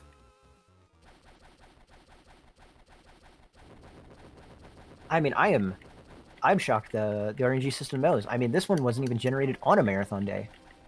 This seed was actually, this seed was screened to make sure it wasn't the worst possible case ever. Just because, you know how marathons are. And it somehow still knew not to be extremely convenient. Now I'm going to run over here real quick. I'm going to switch back to the crush stone. I'm going to break this wall and hope that I see Tough Guy. That is night vision goggles. I mean, night vision goggles are technically logically relevant. And frequently worn by tough guys. I wish. Basically, they let you see a little bit in the dark. Not even that well, really. But that room, basically, anyone in it just doesn't care about using them correctly. We're going to warp to beta, and we're going to go to a little island that we saw when walking here towards the very beginning of the seed. But first, we need Elekong so I don't have to think about bombing plants. So while we got this walk going on, you know, yet again, it is time for me to ask you to open your hearts and your wallets, donate to this fabulous cause, the Burn Children's Fund, which is South Carolina fighter fighters in affiliation with the Medical University of South Carolina.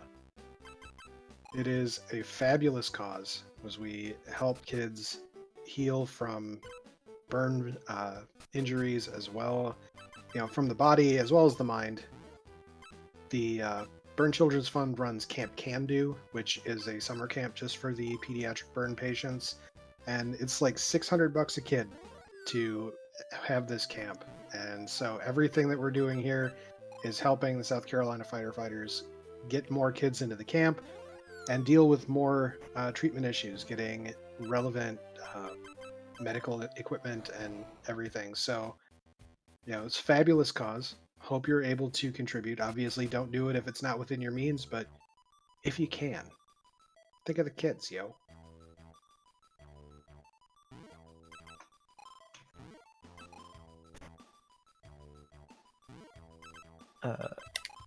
Yes, please donate. It would be a wonderful thing. Anyway, this is the town of Omega. It has mushroom houses. We are here to give this giant teriyaki beef so he can move. And then we're just going to walk into this house and hopefully get an item. That is a notable item. That is Kaiman. Kaiman lets us... How do I do this? We're gonna... I need to go to Gamma, not Beta. There we go. I want to know just how large this teriyaki beef was. That it sated a giant. Not only did it sate a giant, it also was given to someone else. So it also duplicates itself, apparently. Seems more like a donor at that point. You know, just shave some off, make a euro out of it. Okay, so this is Plasma Base, what is normally the third dungeon. I walked in here much earlier knowing I couldn't do it. I still logically can't beat it, but I'm going to do what I can. This is one I've never actually thought about the logic. I mentioned before, boxing gloves not like a logical relevant thing ever. It just lets you break stuff. This dungeon, you're supposed to be able to throw bombs. I think you can beat it with the boxing glove. but I'm not sure. And there's Twin Drago. If we get one more fire, I am going to show off a weird thing that happens with Twin Drago. There's flight. Okay, so that's the last major movement tool for Castlevania.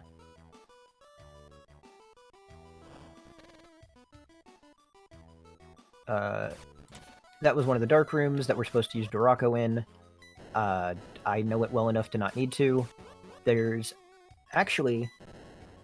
I don't think any of the dark rooms I'm going to be using Dorako, just because the only one I would use him in, he doesn't matter anymore, because I have Elikong, which is this one here. Normally this one can have blocks in it that are just inconvenient, such as the one that I know is right here.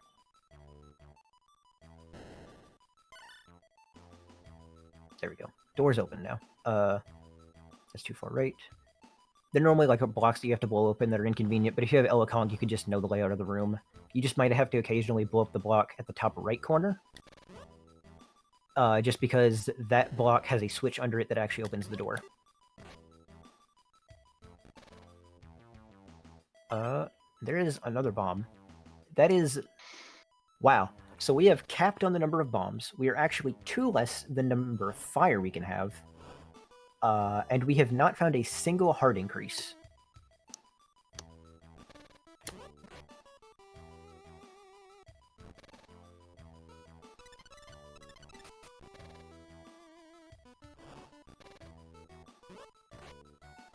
That won't reach. That should reach. Let's get out of the way. Okay, and this should clear out the rest of the... I have Elikong. What am I doing? Sometimes I do go into a mode of forgetting I have whichever Kong I have, and it can cause just some minor time loss.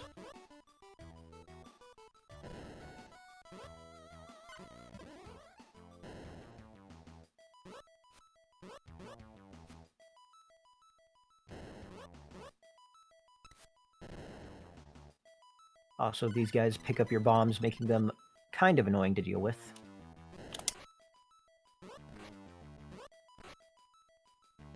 There we go. Room cleared. Now we have another item that is down here. This is going to be interesting. There's our first heart up. So this is one of the rooms that normally needs throw. But depending on how much time we have to work with, we might be able to get into this door. That's too slow. I'm going to make one more attempt, and then I'll just leave if it's not possible. Wow. I did it. That was a little annoying.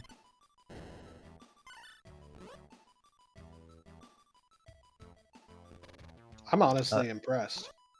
Same, and that is not where I wanted that bomb to be. Move, move, move.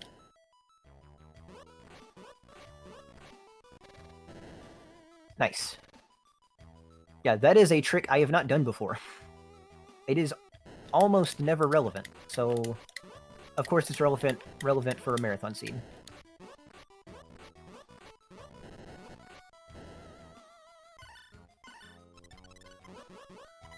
That's not where the bombs are supposed to go anyway, but it doesn't matter.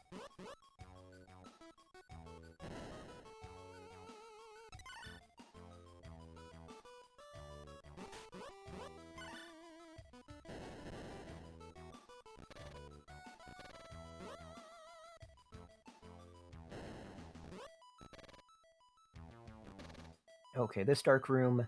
Oh. I'm gonna actually use the light for this. Because the easy way to do this room needs throw. So you need to push like this now. Normally we would just throw from the actual top and we can get to the thing before like it blows up. Because we are doing what I'm doing, we just kind of have to go around it. Sharkoon opens that staircase. So now we're on the top floor, which is the last floor of the dungeon. And once we get through this room, I believe, we're going to be towards a lot of items.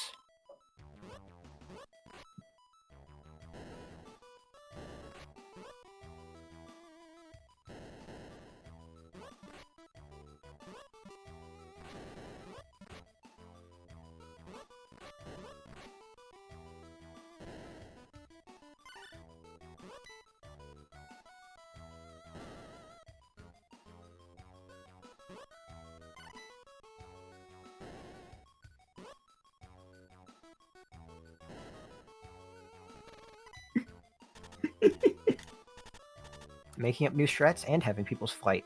This seed is great. But yeah, so going up here, we will see... well, we won't see, actually. This is going to be another one where I am actually... Yeah, that seemed to work. That should have hit the switch. Yep. Now this is another one of those fusion rooms, where we're going to fuse the last two fusion Carabons. That gives us PC, and this will give us C-Wing in the second one. We're only missing 4 Carabons from having them all.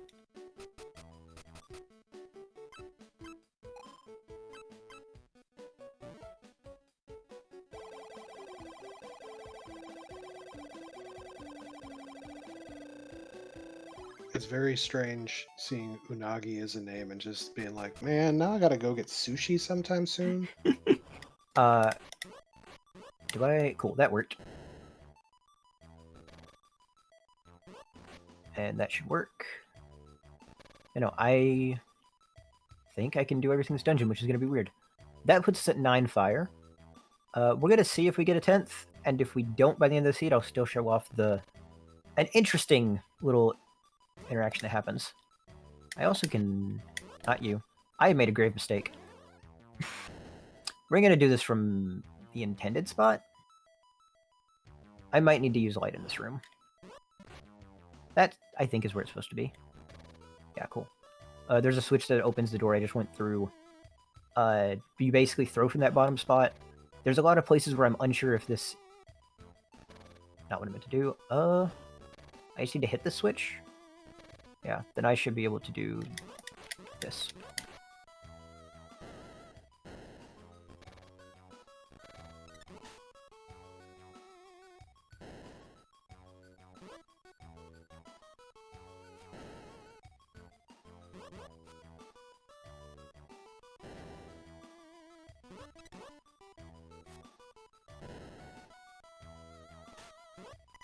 That was too early. But I at least get to hit the card. And destroy the health. Oh, you didn't need that anyway. It's fine. I'm at 4. I was at 3 earlier. It's an improvement. I just... I do have... I know I at least have 2 healing items on me. And this fight, if I get hit, that's kind of a shock. Not C-Wing. This is P-Dragon. Actually, So this is another fight where throw is just kind of used to make something easier. There's a chance this fight is going to go on a little long if he makes me do bad timing. However, he's really bad at hitting you. He has terrible aim. That was too early. Yeah. Basically, he's going to go 1 to 4 times. He's going to shoot feathers. And then he will land. Unfortunately, the number of times is random. And if you place... It can be hard to place a bomb to time it right without being able to throw a bomb. To basically have it throw and then explode immediately. And then that move where he drops eggs and pushes them down can never hit the bottom row. Did I really get hit? You did. Fine, I'll be safe. I wouldn't do this normally, but in a marathon, I don't want to lose progress in the entire dungeon. Why are you landing over there? Stop it. Get some help.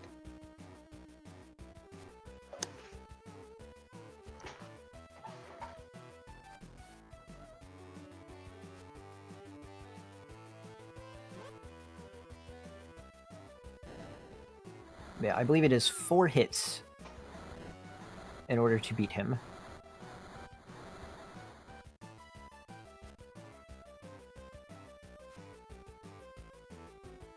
Of course he's gonna... Yeah, it is... I'm also making a mistake. I'm making a mistake of walking too far forward to place the bomb. But yeah, I should have it now. And good to know that I needed to use the potion. I guess.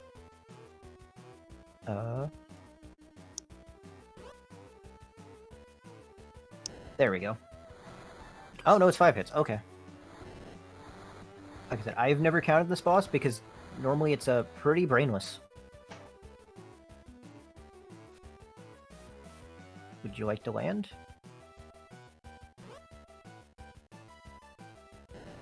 There we go. That took far more effort than it should have. But we get our Caravan back, and we get 2 items, and we're not getting Tough Guy, but we're getting Fire Kong and our 10th Fire. So as you can see, we have the, everyone's favorite number, Heart. But personally, I like the number half a heart more. But with that done, we're gonna go to Epsilon.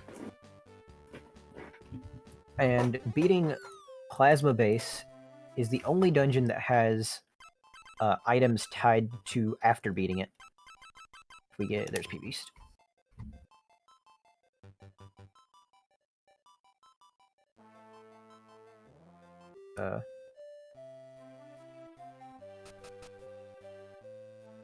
So going to the back of the castle and the back left and to the princess's room will give us more health, finally. And more health. I would say that was pretty worth it, honestly. So now that we have that done, let's go to the ocean. Let's go for a swim. I need to go Palmy.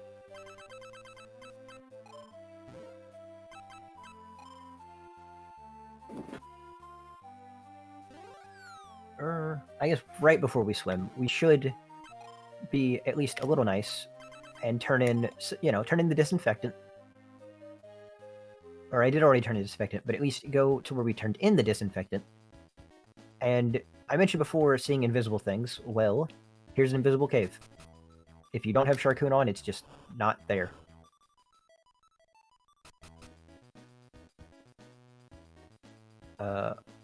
And in this cave, there is bombs. That doesn't do anything at this point. Switching over to Elikong, we can run through this. And that last cave was giving me some pretty hard Diablo 2 vibes. Fair enough. This cave also has an item in the back that is just a medicine. Okay, let's go... Now we're going to actually take a dip into the ocean. In the ocean, we're going to actually find 2 more items and the last dungeon we haven't seen, which will be Golem Base, what is normally the 4th dungeon. And it is long. It's not too bad. It's very linear, and it is also the worst one. It is the worst one you can have to find its dungeon, one of its 2 fusions for. It's vanilla. What it wants you to do in vanilla is awful. Its fusion place is at the very beginning, and the item you get for it to fuse is at the very end, making you have to go through it, warp back to the beginning, and go through it a second time. Thankfully, we never will have to do that. I just have to, not die or anything. Though I believe there will be... There's going to be one spot where we actually can't get through without the ability to throw.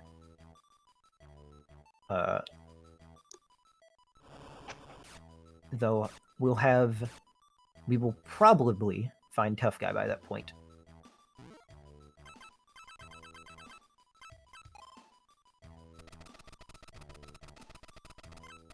That is more fire. We're just going to warp to the front because there's... warp back to the beginning because there's nothing else on this left side.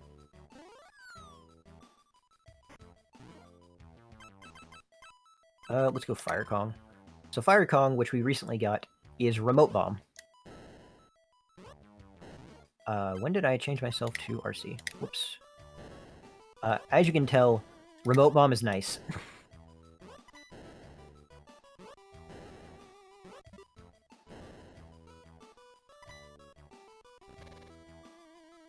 It's just very nice to have the ability to...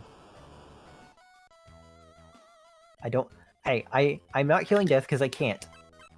Yet. And we're gonna hope that it stays that way.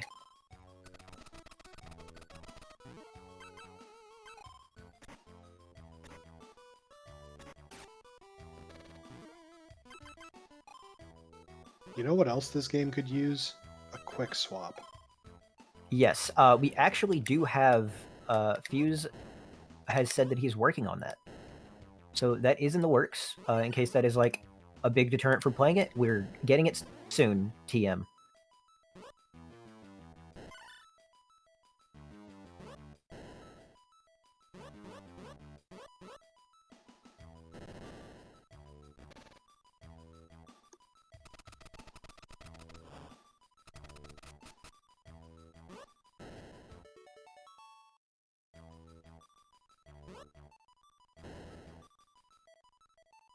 And there's Kame King, which gives us access to the last dungeon.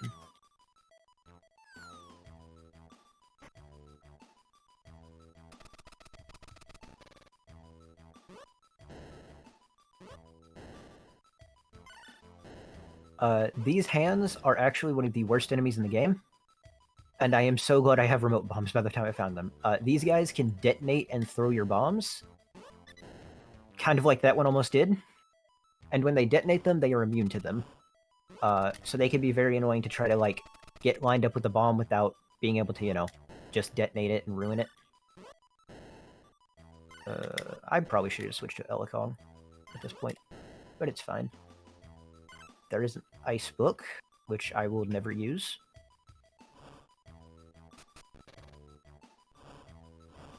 I don't need to do that yet. I need to go up here. That is more fire. Okay. This I need to not be on Fire Kong, or else I'm going to blow myself up in attempting to throw that bomb. Now, I believe I can't get any more items in here. I could be wrong, and that's why I'm continuing on for a brief little bit, just to check if I'm right about how a room is shaped. If I'm wrong, I can beat the dungeon, and I have been known to be wrong frequently.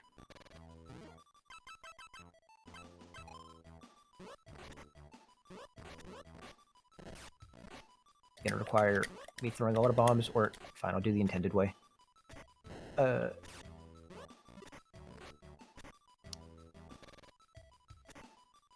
I guess, yeah, I can get this as well. So I'm putting rooms in the wrong order anyway.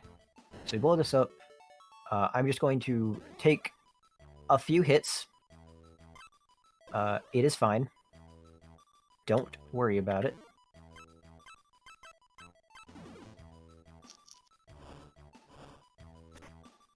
Okay.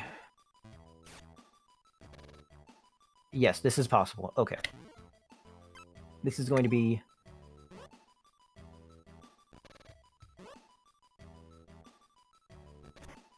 Because I can't... Is this possible? If it is, then it is a frame-perfect spot to be able to kick the bomb. Yeah, no, I don't think that's possible. Or I'm not gonna... I don't think it's reasonable, is a better way to put it. So with all that done, let's go ahead and enter Fantasy, I think? Yeah, let's enter Fantasy.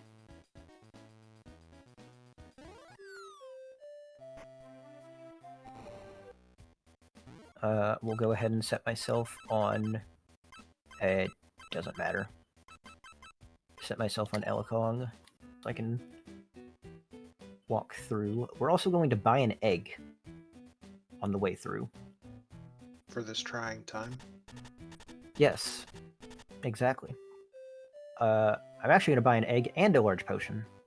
I normally don't have to go into Fantasy without maximum health. And I also normally can throw bombs. So this is a very weird time. Strangely enough, despite you getting, like, throwing bombs halfway through the game, they just kind of forget you can do it in how Fantasy is designed. So beating it never requires the ability to throw a bomb. Some of the other items do, though. It's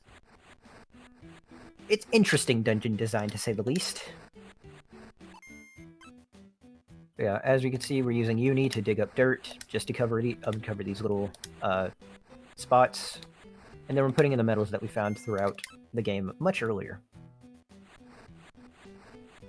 I don't know if a shovel is the right tool for this job. It seems more like a broom, Yeah, possibly a pressure washer. that would make sense. But don't worry, the unicorn can do it all. It's probably just a Swiss Army cleaning tool. The Unitool. Got it. Yep, we're going to use Kame King to open this door right here. And there's going to be a lot of switching between Elikong, Sibloon, and Fire Kong in here.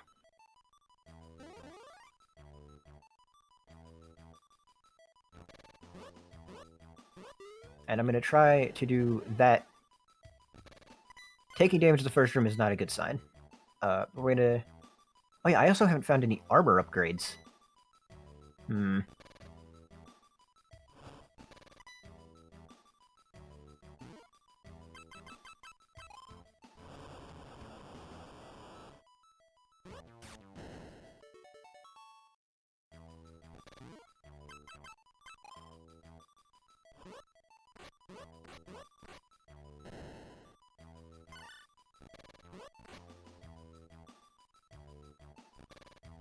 And I'm going to play the dungeon fairly safe, just because I don't want to take unnecessary damage when I'm already really kind of undergeared health and armor-wise.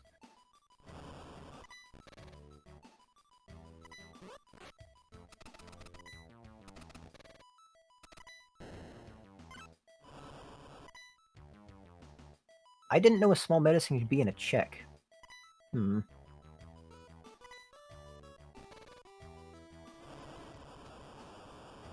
Always nice getting the education in a marathon setting.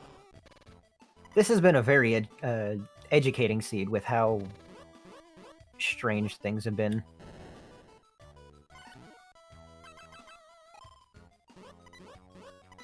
I killed Death, see? He had the scythe and everything. ×3. I've killed 3 deaths. Unfortunately, I can still die. But maybe if I kill a 4th.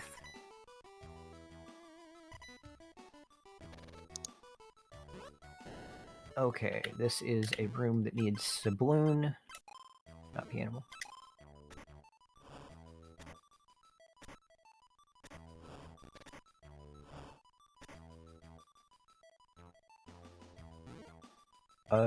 Oh yeah, this one is weird. I should be able to do this and then use Elikong through the rest. Or not, no. This is... Okay. Yeah, this is a very annoying room. It's basically another one of those spike mazes, but they expect you to use the ladder. I'm still on Sibloon. I'm just gonna take the hit. I don't want to have to keep menuing and stuff. It'll be fine. I'm sure I'll take exactly enough hits to not make things bad. The good news is, we do have... the last boss itself is going to be fairly easy. Fire Kong makes the last boss a joke.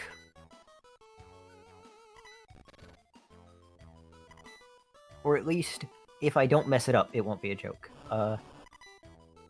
You basically can stunlock the last boss.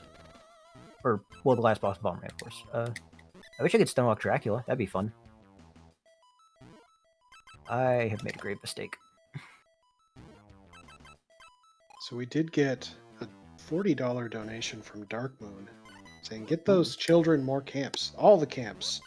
Also put this towards Saudi having to play as the Lost. And that is in the Binding of Isaac. Ooh. Yeah.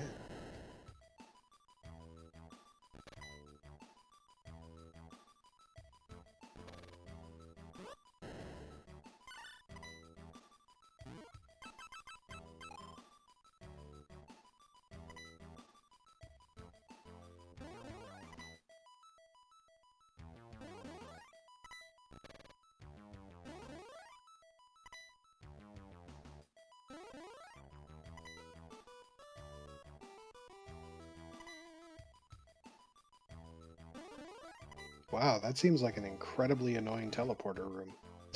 There's worse. Unfortunately. There are some real bad ones. Where is Saloon? This is a room where I'm just gonna also take the hit again. Doing this room intended is so slow.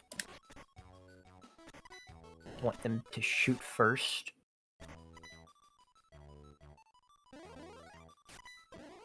Oh, that was badly timed.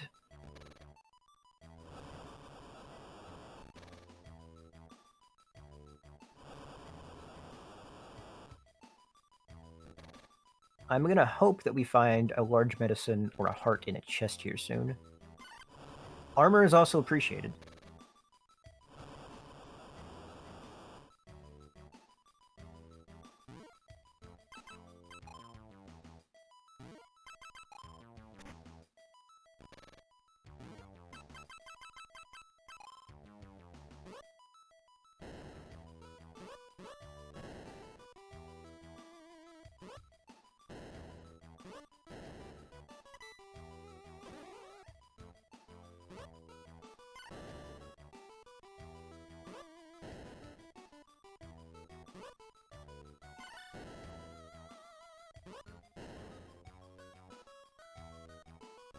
That looked vaguely medicinal, what you picked up.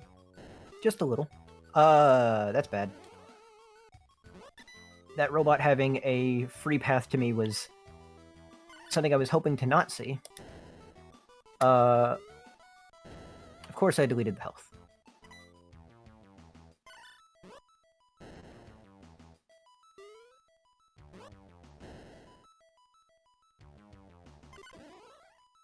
I made a profit, it's good. Okay, I'm gonna go ahead and use my large medicine. So this room, you may notice, it looks very... too far north. You may notice this room looks very, very annoying. It's actually a little less annoying than it looks. So I walk through this warp, and then normally I'd have to wait on the saw blade, but instead I walk through this warp, and then I walk through this warp. And I keep doing this, because apparently they loop such that you can do this to the end. And it is faster than actually doing the room how it's intended.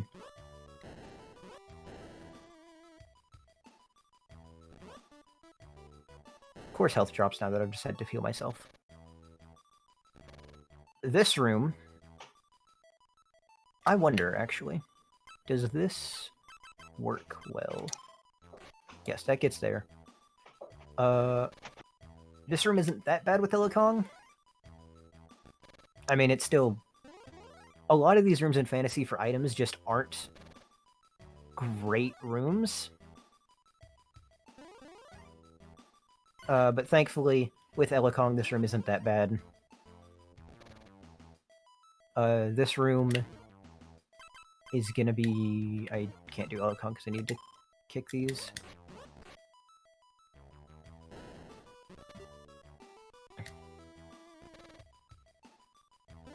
Okay, yeah, that worked out well. I was worried about hitting the... Okay, we got another large med, so we still have one to heal ourselves in case anything goes bad.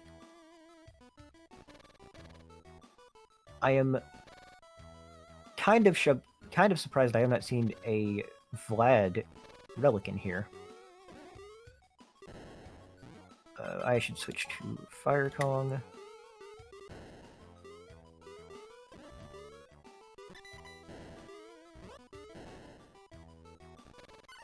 That room is always a bit annoying. There's going to be another room coming up here that I'm kind of curious about how it's going to go.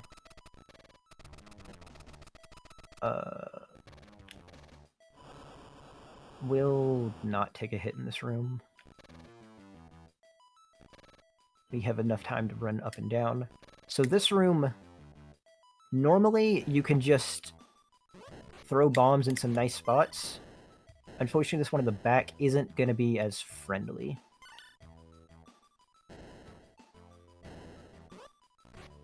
Because, yeah, that doesn't reach where I want it. Okay, that worked out well enough. This room...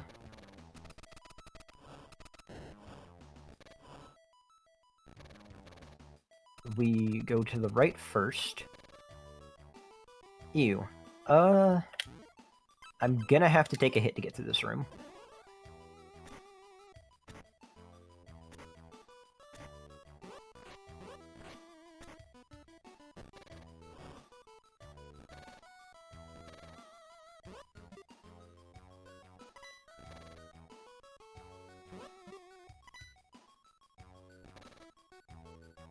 That is Crush Boots. Those are actually pretty notable for Harmony. There is a few places where you have to use the flight to break through blocks, and once you get Crush Boots, you're able to do so. I believe, from what I have seen, hint-wise, there are 2 items that actually locked. Or, yes, 2.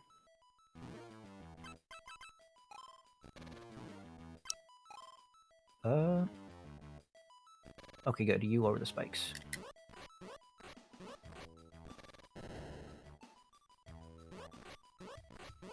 That's probably too slow. Barely.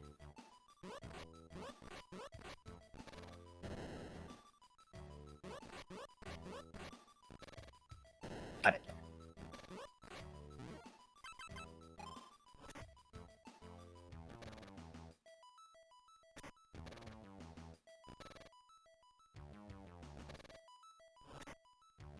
There is one of the Carabons, so we had to at least start checking these anyway for the incentive.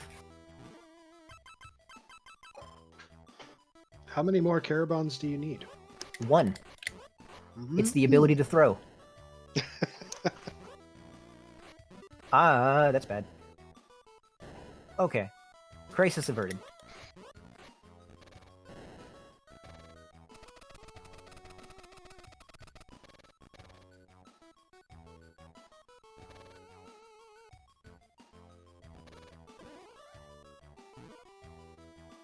I'm gonna use the large medicine again, and we're gonna switch over to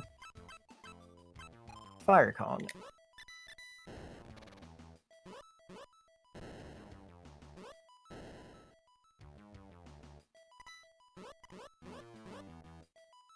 Either of you like to walk into a bomb? Thank you. There we go.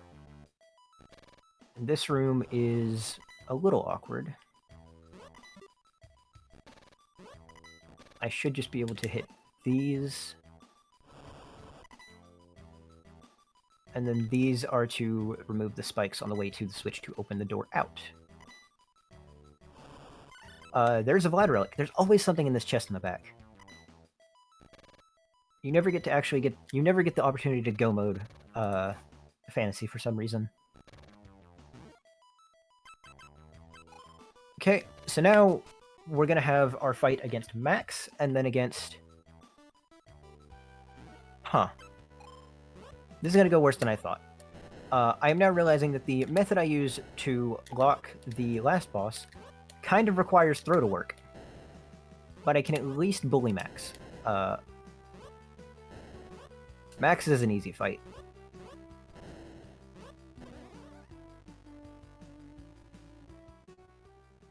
Normally, what you do to stunlock this fight coming up, Brain Bomber, is you can place bombs here, here, here, and here, and then he walks to one of these 2, and you just throw bombs at him repeatedly from, like, the lower spot. Unfortunately, that's not going to work out so well because well, I can't throw, and I need 2 spots to do the boxing glove. However, I am still going to trap him in place. And apparently hurt myself in the process. Too slow. I might as well use the small potion.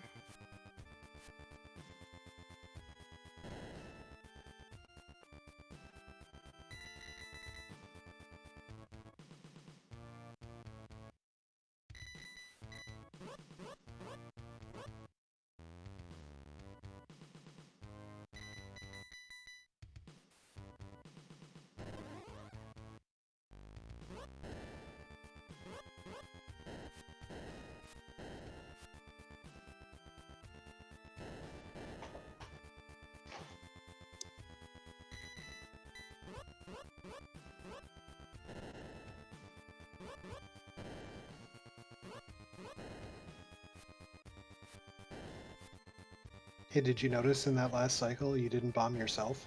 I know, it was great. Oh, wait, now I got hit.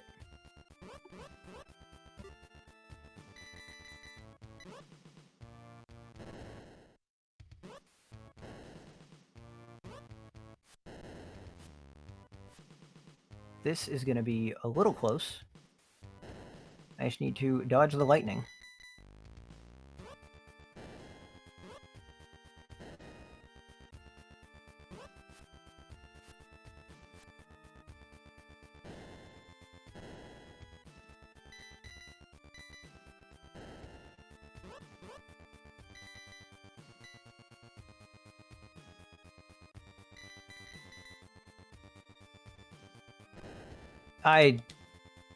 My brain turned off there. That is... okay. Whoops. Yeah, that is bad. I should have saved before that. That is a huge mistake. However, with what I know, I have 3 hearts, meaning things have gone... oh. Oh. Oh no. Okay. How can... let me check my items real quick. Because that might have been a huge time loss. Yeah, no, that is 30 minutes to an hour. I will... ooh.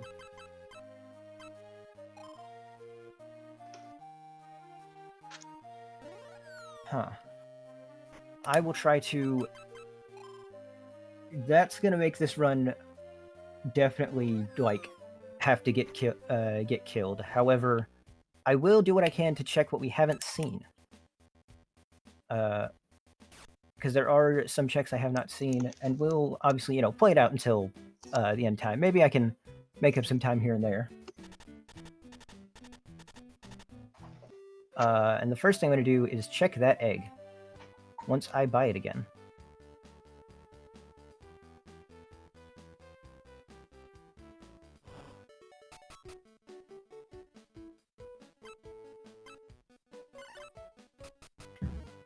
Well, should you be so inclined, I know that we have a history of revenge runs for when a run dies during the marathon. So if you are so interested, maybe we give you some time on the channel and give a full run then. I would love to. I know I was talking to... I talked before, because I had submitted 2 runs about maybe... because one of the other ones I submitted was just showing Bomberman on its own, and maybe instead of showing that, if there's time, I can have that be a revenge run.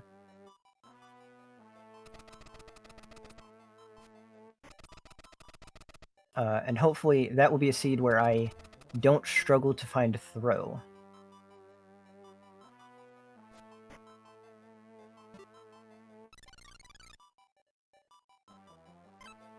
That is a hint card. That would have been way funnier if it was throw. It would have hurt a lot and also been really funny. There is actually one other check down here that I never did. This is actually where throw is in vanilla, and it's just I did not want to do the trick down here without the egg since I knew about it, which means this is now going to be throw.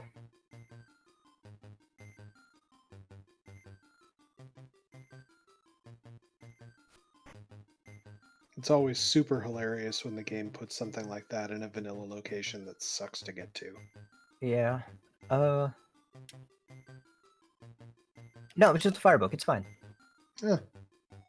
Okay, so we're going to... I'm gonna go into Plasma Base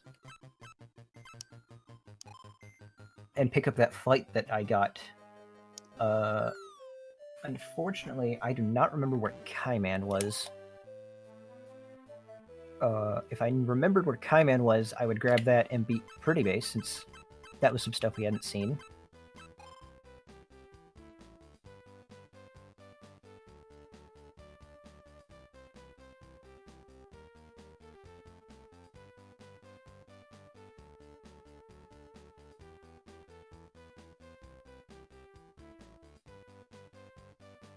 That is true. Most randos, a vanilla item is pretty bad.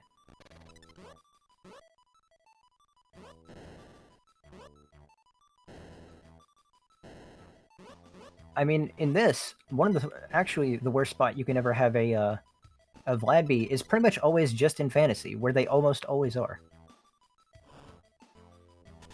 But yeah, you saw fantasy. Obviously, you saw it took a very long time. It is much faster if you can go mode it. Like, you spend so much time not in those extra rooms.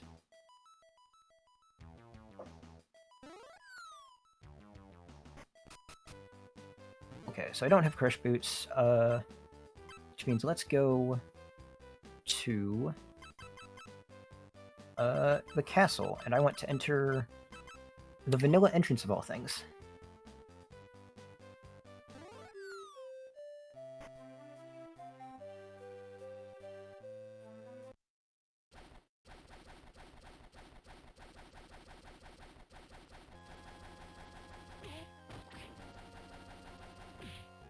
I should be going this room backwards.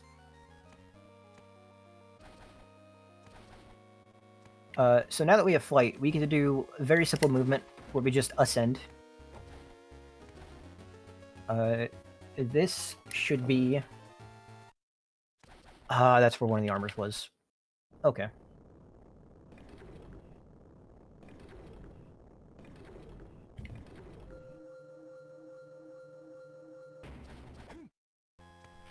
And then... Is there... No. Okay, so one item in the entrance B is actually behind those Crush Boots that we saw.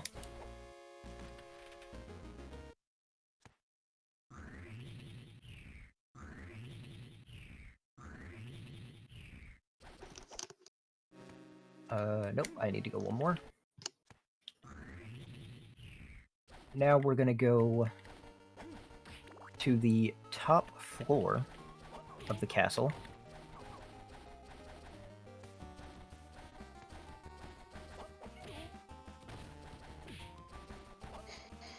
And we can be done with those elevators forever, because we have flight. Yes, it is wonderful. Those rooms go so fast with flight, though it can be a little tiring to do the input.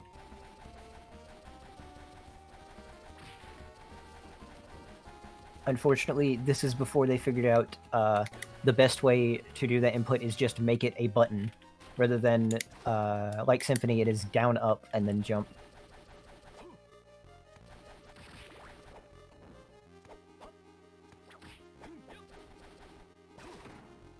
There is also a room that if I do that jump, which I won't, but if there's a room that if I do the flight, I can crash the game. I'm gonna aim to not do that.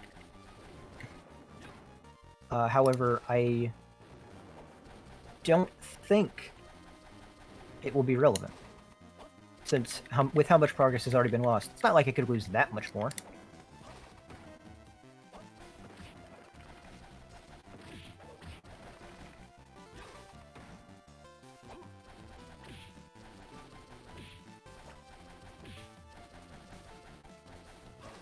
Harmony does try very hard to be Symphony in ways. I think there's ways it improves upon Symphony, and things where Symphony is just better. Here is a magical door that is opened by everyone's favorite thing, friendship.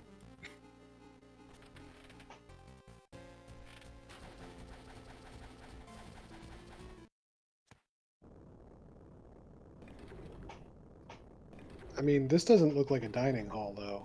Like, Where's the chair? Where's the broken wine glass? This clearly isn't Symphony of the Night. Okay, there's a medicine jar, which is actually a really good item to find.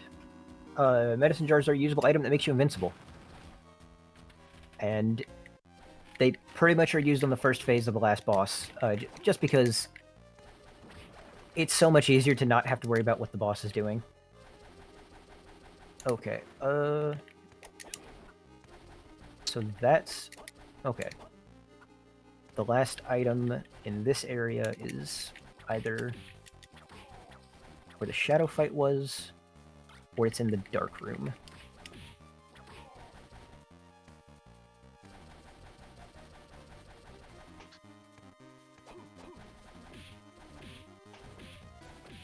Nashima, you're 100% correct.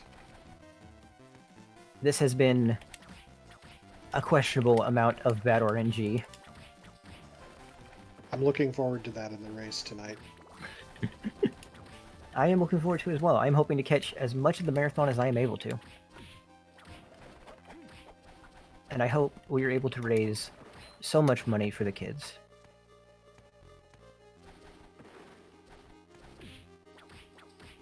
And just a reminder, we do have lots of bid war incentives coming up. Character name bid war for Final Fantasy V, which is Career Day, and that's coming up right after this run. Ooh. And then the Time Spinner Randomizer race that I was mentioning before, we have an orb ban, which can get spicy.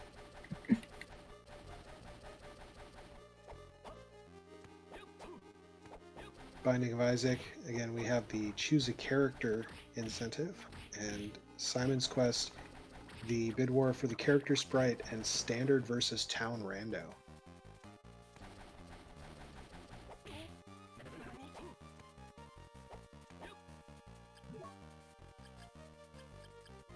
I do not have an anti-curse or an uncurse.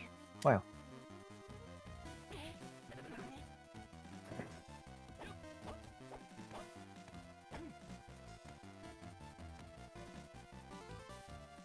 You can tell by the way I'm... yeah. I don't know the lyrics, clearly, but... This is the room that night goggles are supposed to be used in. As you can see, it's... why would we use them? It improves what you can see, you know, enough to be... There's the flying of bad. That is... That was the last one. That sounds right. Because you lost one in the... So no, there is actually one more missing. Well, you lost one in the save issue. So no, I'm saying after, as well as that one, there's one missing. There's actually 6 pieces of Vlad here. Oh, okay. Yeah, you get the pieces of Vlad plus the ring of Vlad, which that's the item there. That means there is an item. Okay. I need to go to entrance B. Yeah. That one animation is very cursed.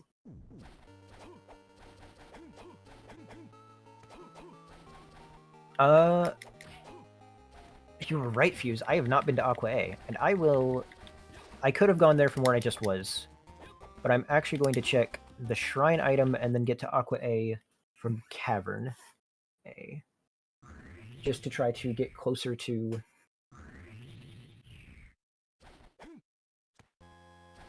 yeah. I want to try to get closer to... see if I can get the Floodgate key to fight Death.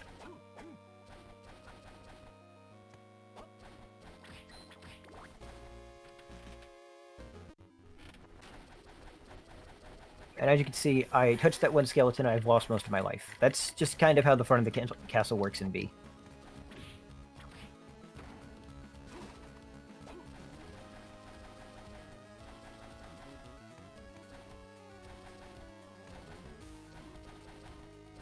At least the swords are being a little bit more cooperative. A little. That was weird. I think my controller had a slight disconnect, so I kept walking left. Let's do this real quick, just to walk through this way. Why does the Pike Master have so much health?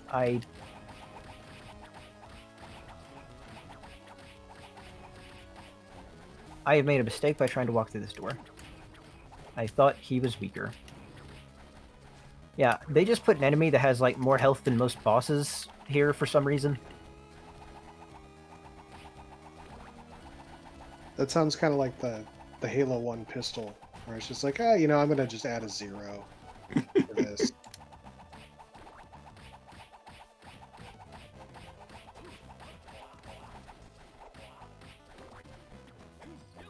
Here is one of the areas we checked very early on and actually got nothing right here. There are 2 more items right behind it, but you have to be able to fly for them. There is the last Vlad. So that would be go mode. Except, I did have the incentive to get every Carabon. And so, I should do that. I have not put my Platinum Tip back on. That would have helped speed it up. It would have helped speed up killing the Pipe Master. But most of what I'm doing still involves Crush Stone. Well, did. I've kind of run out of Crush Stone things at this point. The last thing I want to check is Aqua B. So I'm going to go to Luminous Cavern A, or Aqua A, I mean. So 2, 3, 4, 5. I think this is the middle of the castle, right? Yes. Okay, so it's 1 more.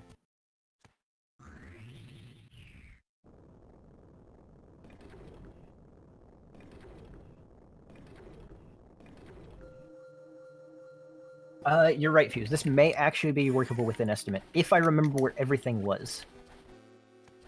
I just need to remember where Kame King was, based on what I'm missing.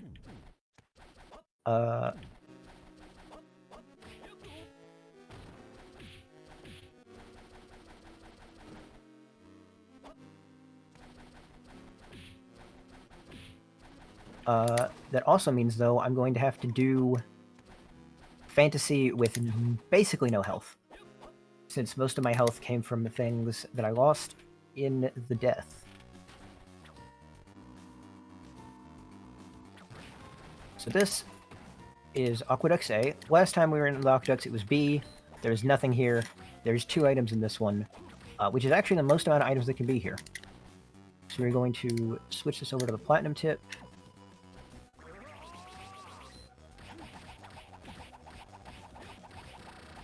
And we're going to eviscerate a Boomerang Armor. There's the photo, which is the last fetch quest for Bomberman. And has stuck a Nickelback song in my head, so I'm going to need you to apologize for that. I'm sorry, at least it didn't happen when I mentioned the phonograph.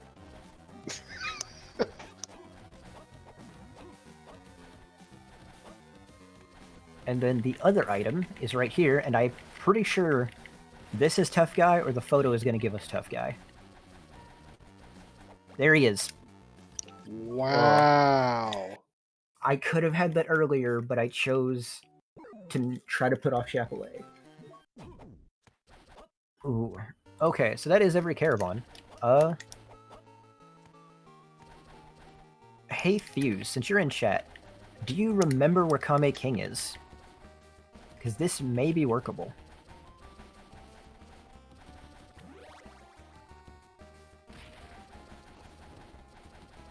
Every time you go by that little engraving where you fought the big peeping eye, or whatever his name was, I'm like, that engraving just looks like the most cursed uterus diagram. There's some really weird and interesting backgrounds in this game. Like, also just the background to where I am now, just the weird spinning clouds. The weather outside is frightful, all right?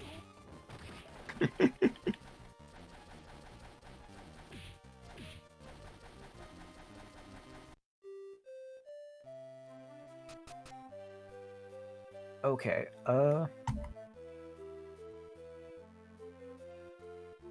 no one remembers where Kame King is. Beautiful. Why am I trying to time... I don't have Fire Kong, do I? You do not. Because that was the reward for beating Plasma. Oh yeah, So- there were hearts in the castle checks here. Yes, I can't get them until I beat Plasma Base again. Oh. Yeah. What actually I can show it off real quick, just as why it functions since I'm here, and while I believe Fuse is VOD diving for me. The reason you can't do them is because they're frozen. Oh. Yeah. We are. It might be possible to finish in underestimate based on where something was, and we are VOD diving at the moment to find out. While we're doing that, I might as well turn in this photo and hope for health.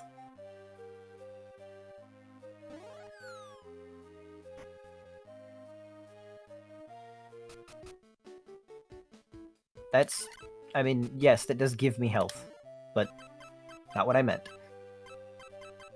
I am going to use this opportunity to run back into Plasma, because I believe what I'm missing is in there.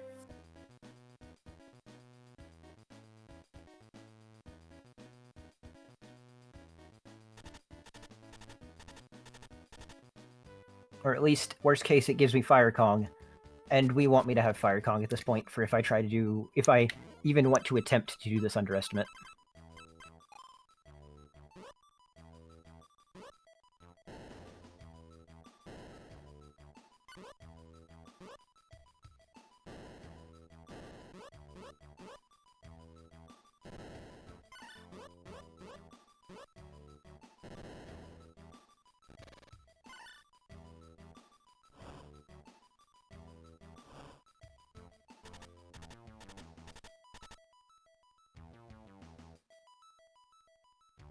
I didn't walk north to pick this up. That's where Twin Drago was.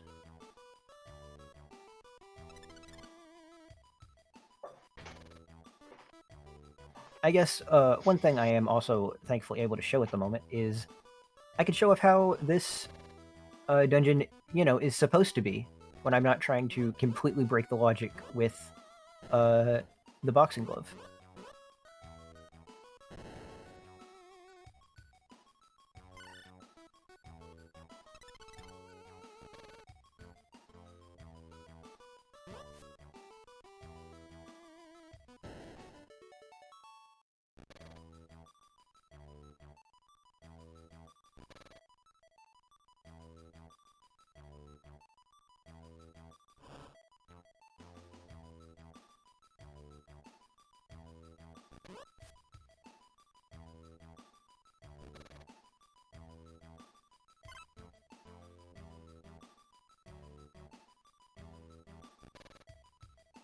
I mean, you really know how much time you lost, given that you're back to 7 fire instead of heart. Oh yeah, I don't even get to have the opportunity to. Well, I did find True Drago though, so if I find enough fire suddenly, I get half. I can get back to half a heart fire. Though honestly, I only have kind of like that. It could be better. Fuse has found Kame King. Second floor of 4. Interesting.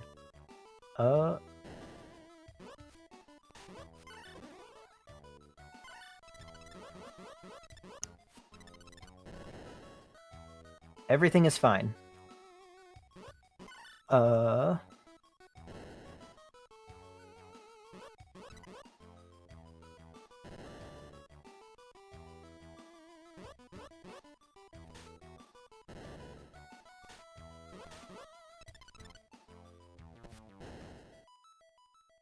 Okay.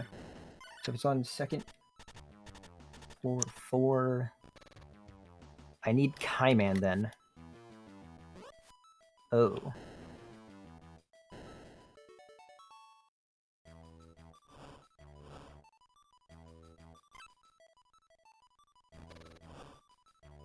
Yeah, as you can see, this is much easier than having to do the 3 bombs. Just placing and running, or throwing and running.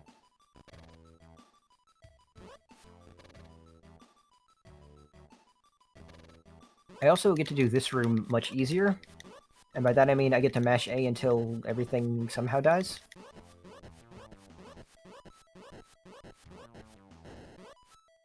Okay, and then I should set this one up here.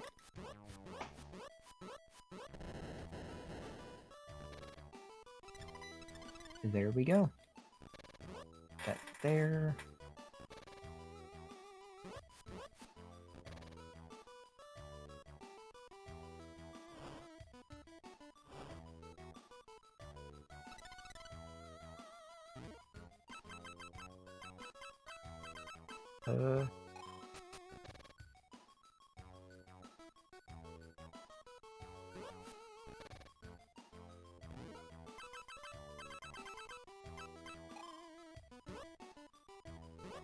I can also show off what I mentioned before, where if I throw a bomb at an enemy, it just guarantees lands on them.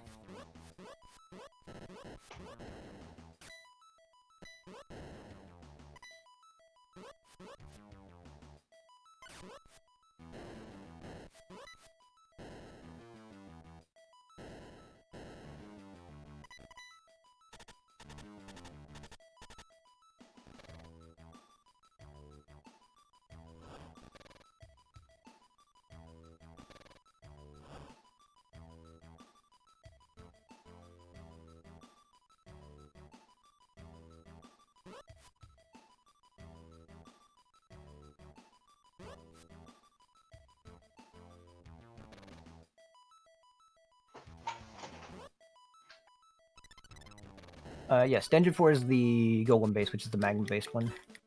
Just checking real quick. Yeah, no, I need Kaiman to get to the 4th base, because it has been shuffled to be under the water. However, I do not... Kaiman is another one I don't remember the location of. I do know that it is not in here. But at this point, I'm at the end of this dungeon, so I should just finish it for the health. Probably. Obviously, this is a decision that I've never had to actually think about. And also, kind of makes me interested in if... Hey, Fuse, could you ever add the option to have a spoiler log? Because this actually would be an interesting game to do a spoiler log race for. I could see that for sure. It's not something I've considered before, but, you know, now that I'm basically having to do one, sort of.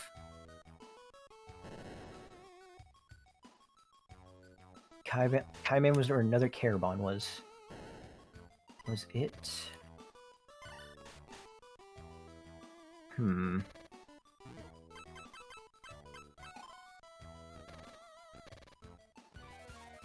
That does narrow down the locations. I just need to think about which Carabon locations I can check.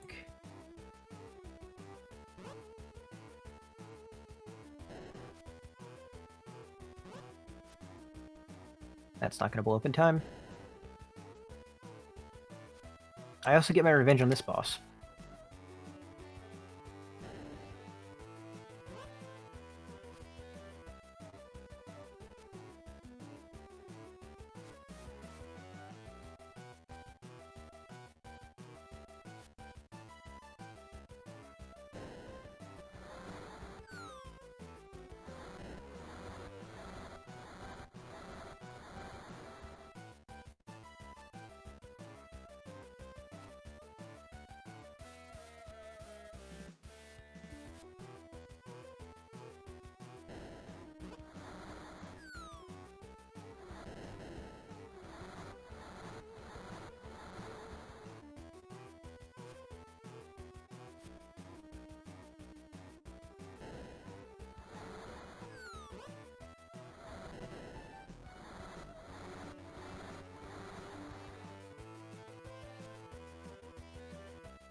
You didn't get hit by the feathers this time. I know, and I'm improving.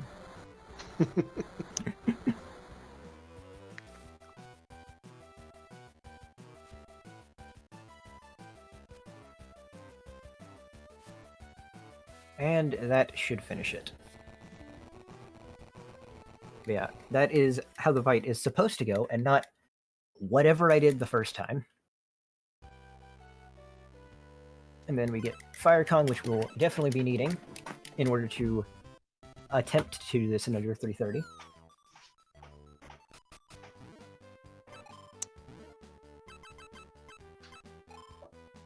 I will quickly go to Fantasy and grab those hearts that we all know about, because I'm still at 4. Let's go to P-Beast.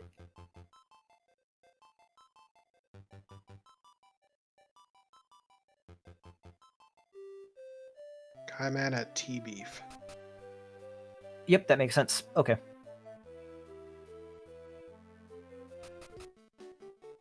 I was thinking it was there, or it was at where Fire Kong normally is, if it's at a Carabon location. So I already have the teriyaki beef from... because I've already climbed the mountain once and I found it in there. So now I just need to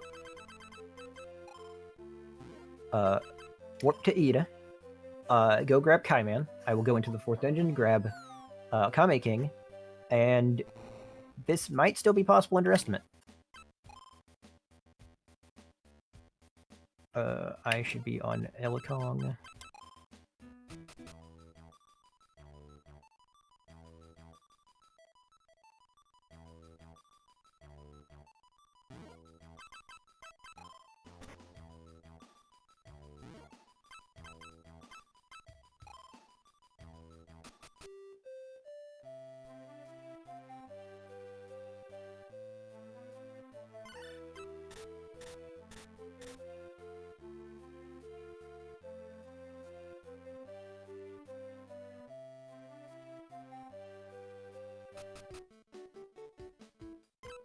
There he is. Cool.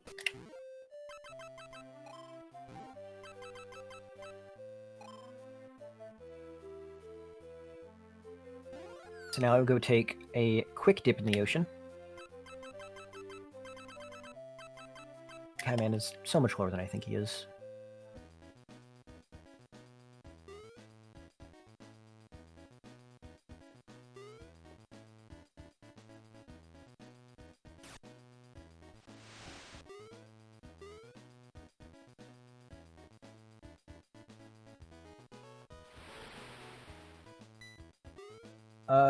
I have found... okay, I have found every Carabon. I don't have them all for obvious reasons, but every single one has been found. And I think that counts for the incentive. I certainly think so too. And you know, I held them all once. They all got hugs. I'm gonna go out on a limb here. If you are able to beat this by the deadline, get us in underestimate, I'm gonna toss in 50. Well, now I've got a great reason to play, and I'm immediately trapping myself with a bomb. This is going wonderfully.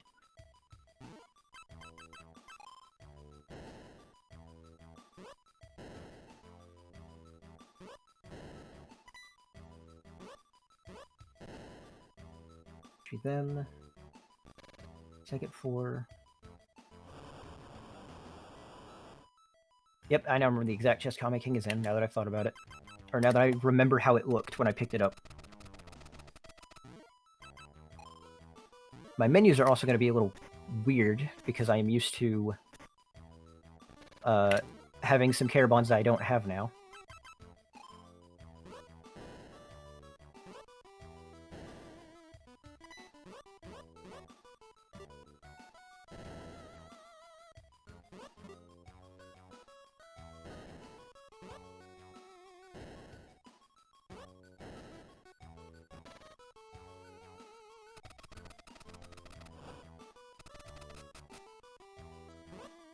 If I am correct, or if everything sounds right, he should be right in here.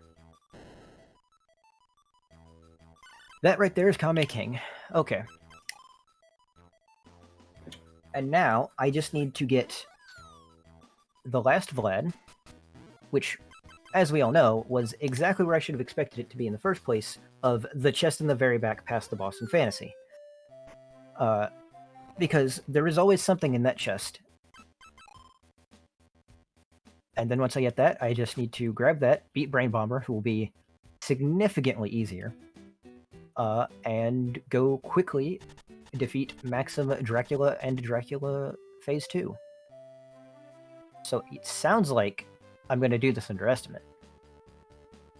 Well, it sounds like I better get my donation ready then. Does anybody in chat want to join me on that? You don't have to go the full 50. You know, within your means.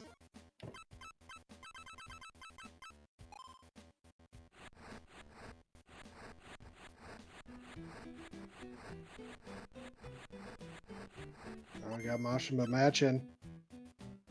Heck yeah.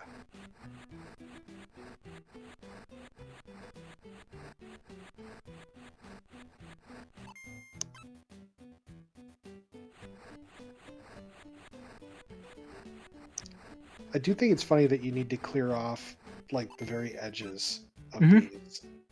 Oh yeah, on this blue one, the dirt at the very bottom just feels ridiculous. Yeah. Like, look, that's clear. Why are we adding this extra one? That is all of them. Why did I start? I always start in bottom left. That was weird. I'm so thrown off by all this donations that I'm trying to cause.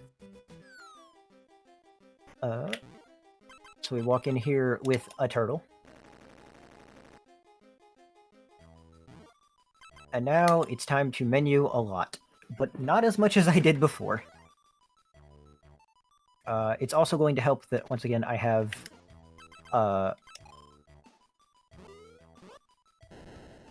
since I have the ability to throw, there are many places where I will just save on it. I did find that armor when I was going back through the castle to check things I hadn't, which actually will... I'm trying to think of where the armor was. I'm probably going to actually grab the armor in here as well. Just because it's kind of one of the better checks that it can be at. And I might... It's actually kind of a tricky decision to make.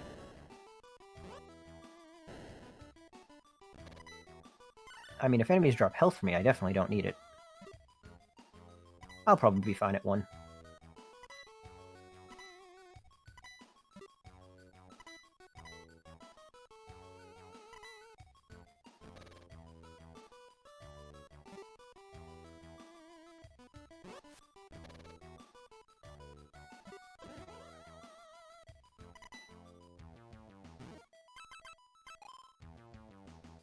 We've killed Death 6 times. Yay. We actually never saw the Floodgate key for me to go fight Death.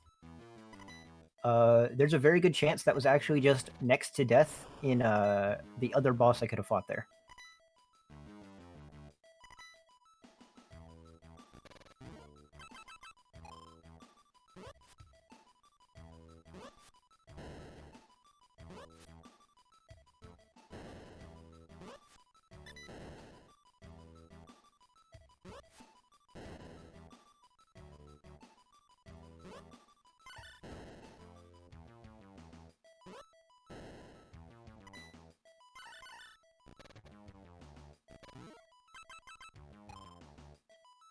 You know, when you think about it, I didn't have throw for a while, and for me to find it, I just had to... Apparently, I had to throw. Some days it be like that. Let's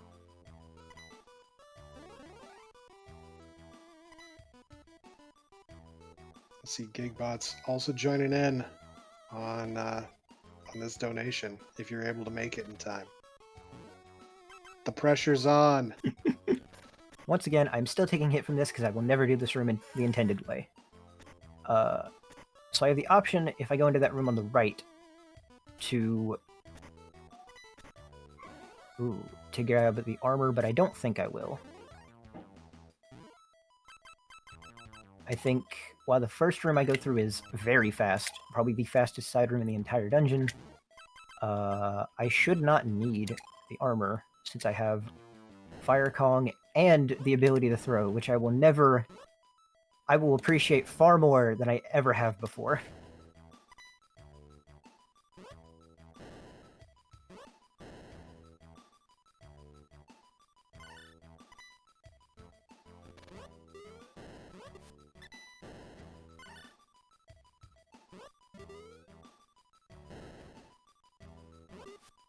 Really? I need to be... There we go.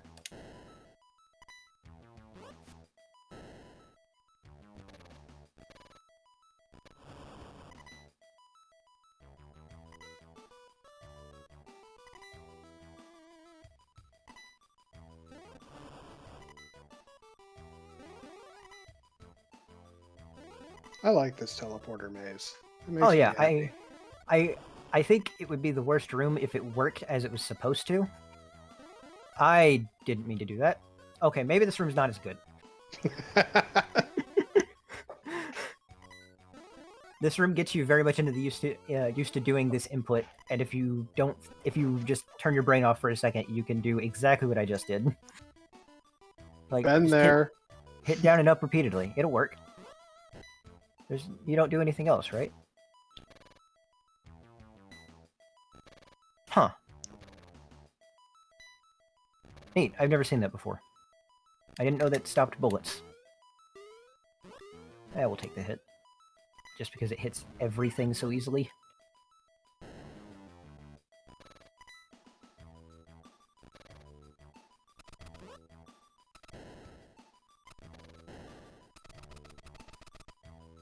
I will say, there's a lot of... in Bomberman, when routing, there's a lot of, like, determining how much damage can I take for the sake of speed. And it happens a lot in Fantasy, as you've seen.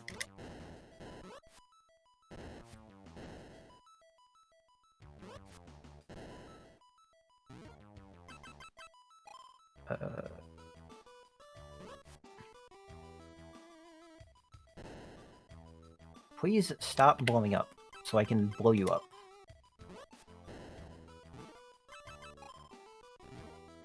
Never mind, you dropped health. You're my friend now. Even though you're already gone. This is Kame King right here. Or this is Kame King to open the door right here. So, I mean, I think you're going to be donating. I mean, we still got some Dracula left here. Fair. But now that I have some old medicine,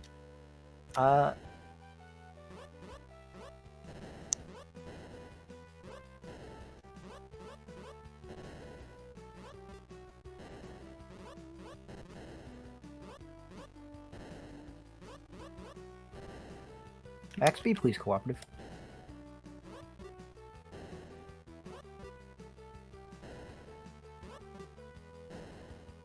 I said cooperative, not whatever you're doing. There we go. Okay. Oh, did you get the Vlad relic? Crap. We'll be back here in a minute. It's a fast track. I did it in less than 10. I can do it again in less than 10. Snatching defeat from the jaws of victory.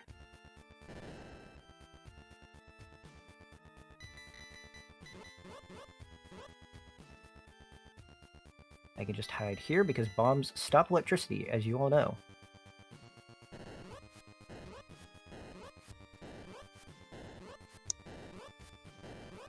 Wow, this is way easier than the first time. Yes. It is so much easier. That's it. That's Brain Bomber.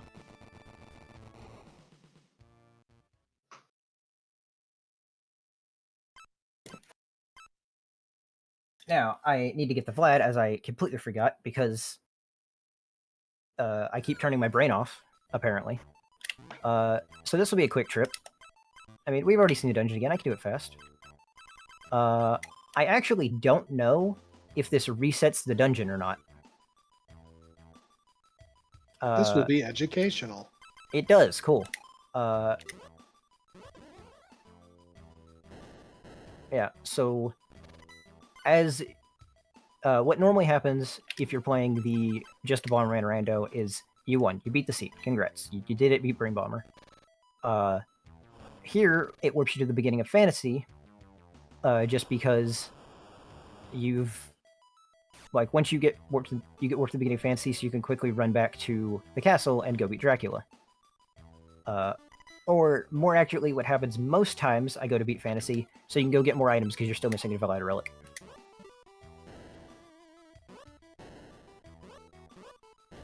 We've beat death 9 times.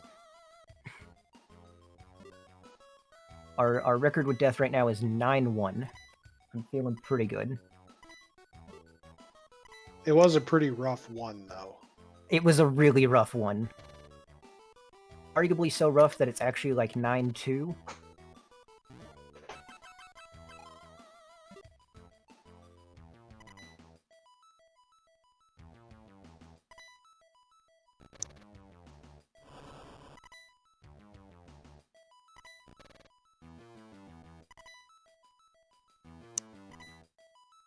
Saw blades, please.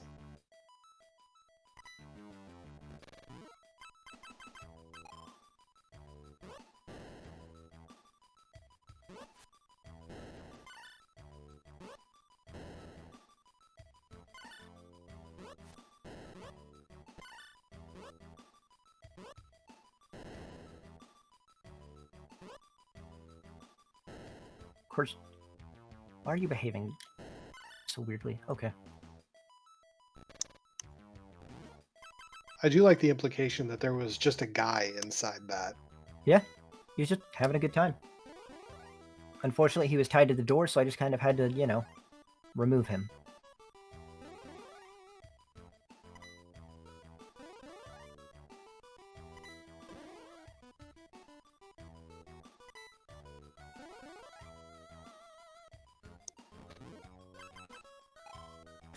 Of course, there's a block right there.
Hey, it's the warp room again. Right. Yeah. Oh, it's been 4 minutes and we're almost through Fantasy again. It's not that long when you don't have to do the side rooms.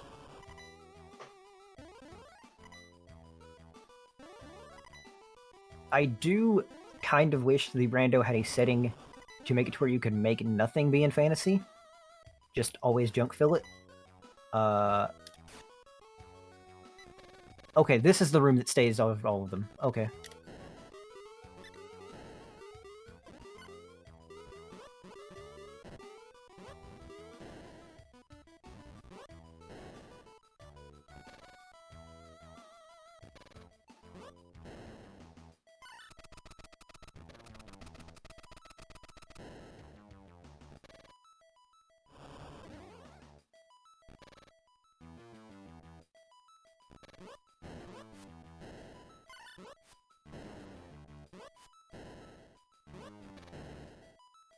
Okay.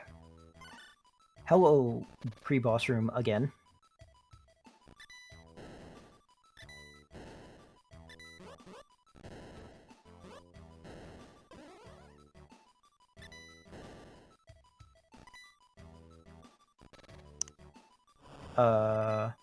I can take a hit here. I don't need to care about... because I can just leave very easily. There we go. Every Vlad, we've got 10 minutes. Oh, yeah, I've got this. Okay. We are going to go to the fastest entrance we can get to, which is actually in beta. The current save and quit was set at probably the clock tower.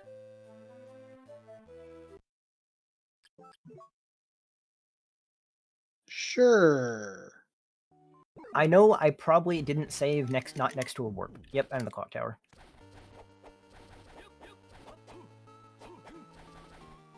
So that means I'm gonna need to warp around 5 times? Or is it 6? This is what I have a map for.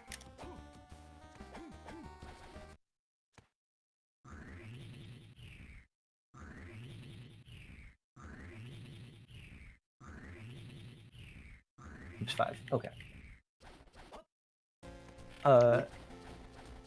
We So did now- get a donation in real quick from One Go Free ahead. Fits, $25. Put this towards naming one of the Final Fantasy V Career Day characters, Moont, after my cat and racing coach, the sweet Moon Prince. Oh.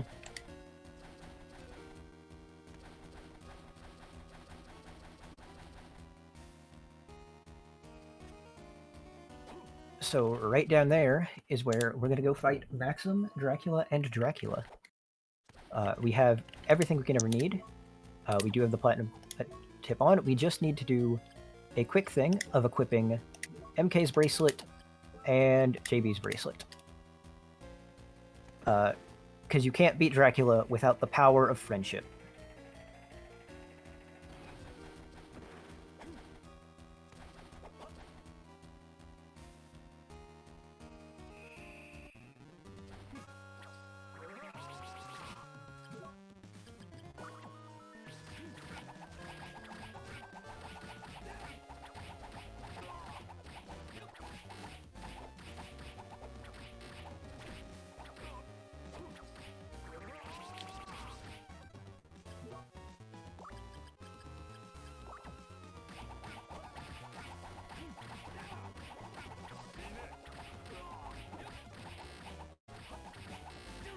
That is Maxim.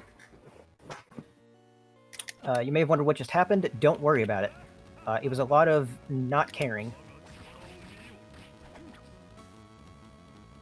So here is Dracula Wrath. We are going to focus on trying to jump kick stacks him, as his hitbox is his head, and it just works so much better to jump kick stacks than trying to do anything else. I am getting unlucky. It's normally better when he does the small fireballs just because it's easier to dodge. I said easier, not guaranteed. It's a good thing that you can chug these potions, right? Yep. I was also not doing great stacking. So there is Dracula Wrath dead. Now we need to fight Dracula. Don't worry about it. Good. I can just... Those are some good stacks. Oh yeah, he is very susceptible.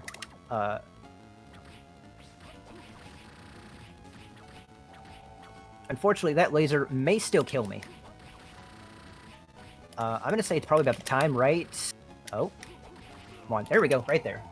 That is time. All right. Well, that does beat the estimate. We did start a little bit late after all. Yeah. So I'll be getting my donation in very shortly here.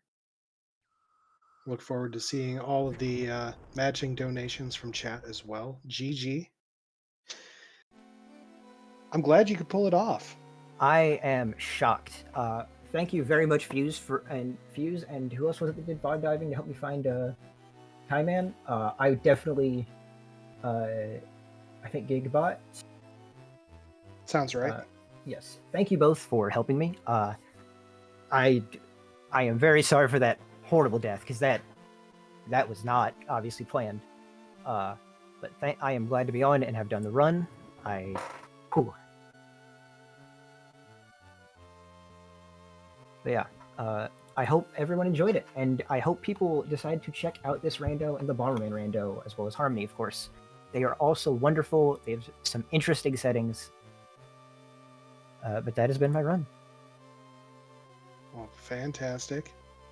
Real quick, one more time, just going to plug our fabulous nonprofit partner, the South Carolina Firefighters Burn Children's Fund, in affiliation with the Medical University of South Carolina, helping pediatric burn victims recover. Their mission to ease the recovery process of MUSC's pediatric burn patients and their families through supplies and training for the highest quality burn care, direct family support, and education. They're a fabulous organization. They're doing great work helping the kids. So, you know, any amount you can give within your means, of course, we don't want to, put you in a bad spot, but anything you can give to support the kids, greatly appreciated. Daxum, this was fantastic. I learned a lot. I didn't know anything about these games coming in other than, Bomberman, Castlevania. Those are names I recognize. So appreciate you showing me the ropes on these in the combo randomizer. Any final thoughts? Don't do your checks. Don't try to completely break logic. It might burn you a little bit.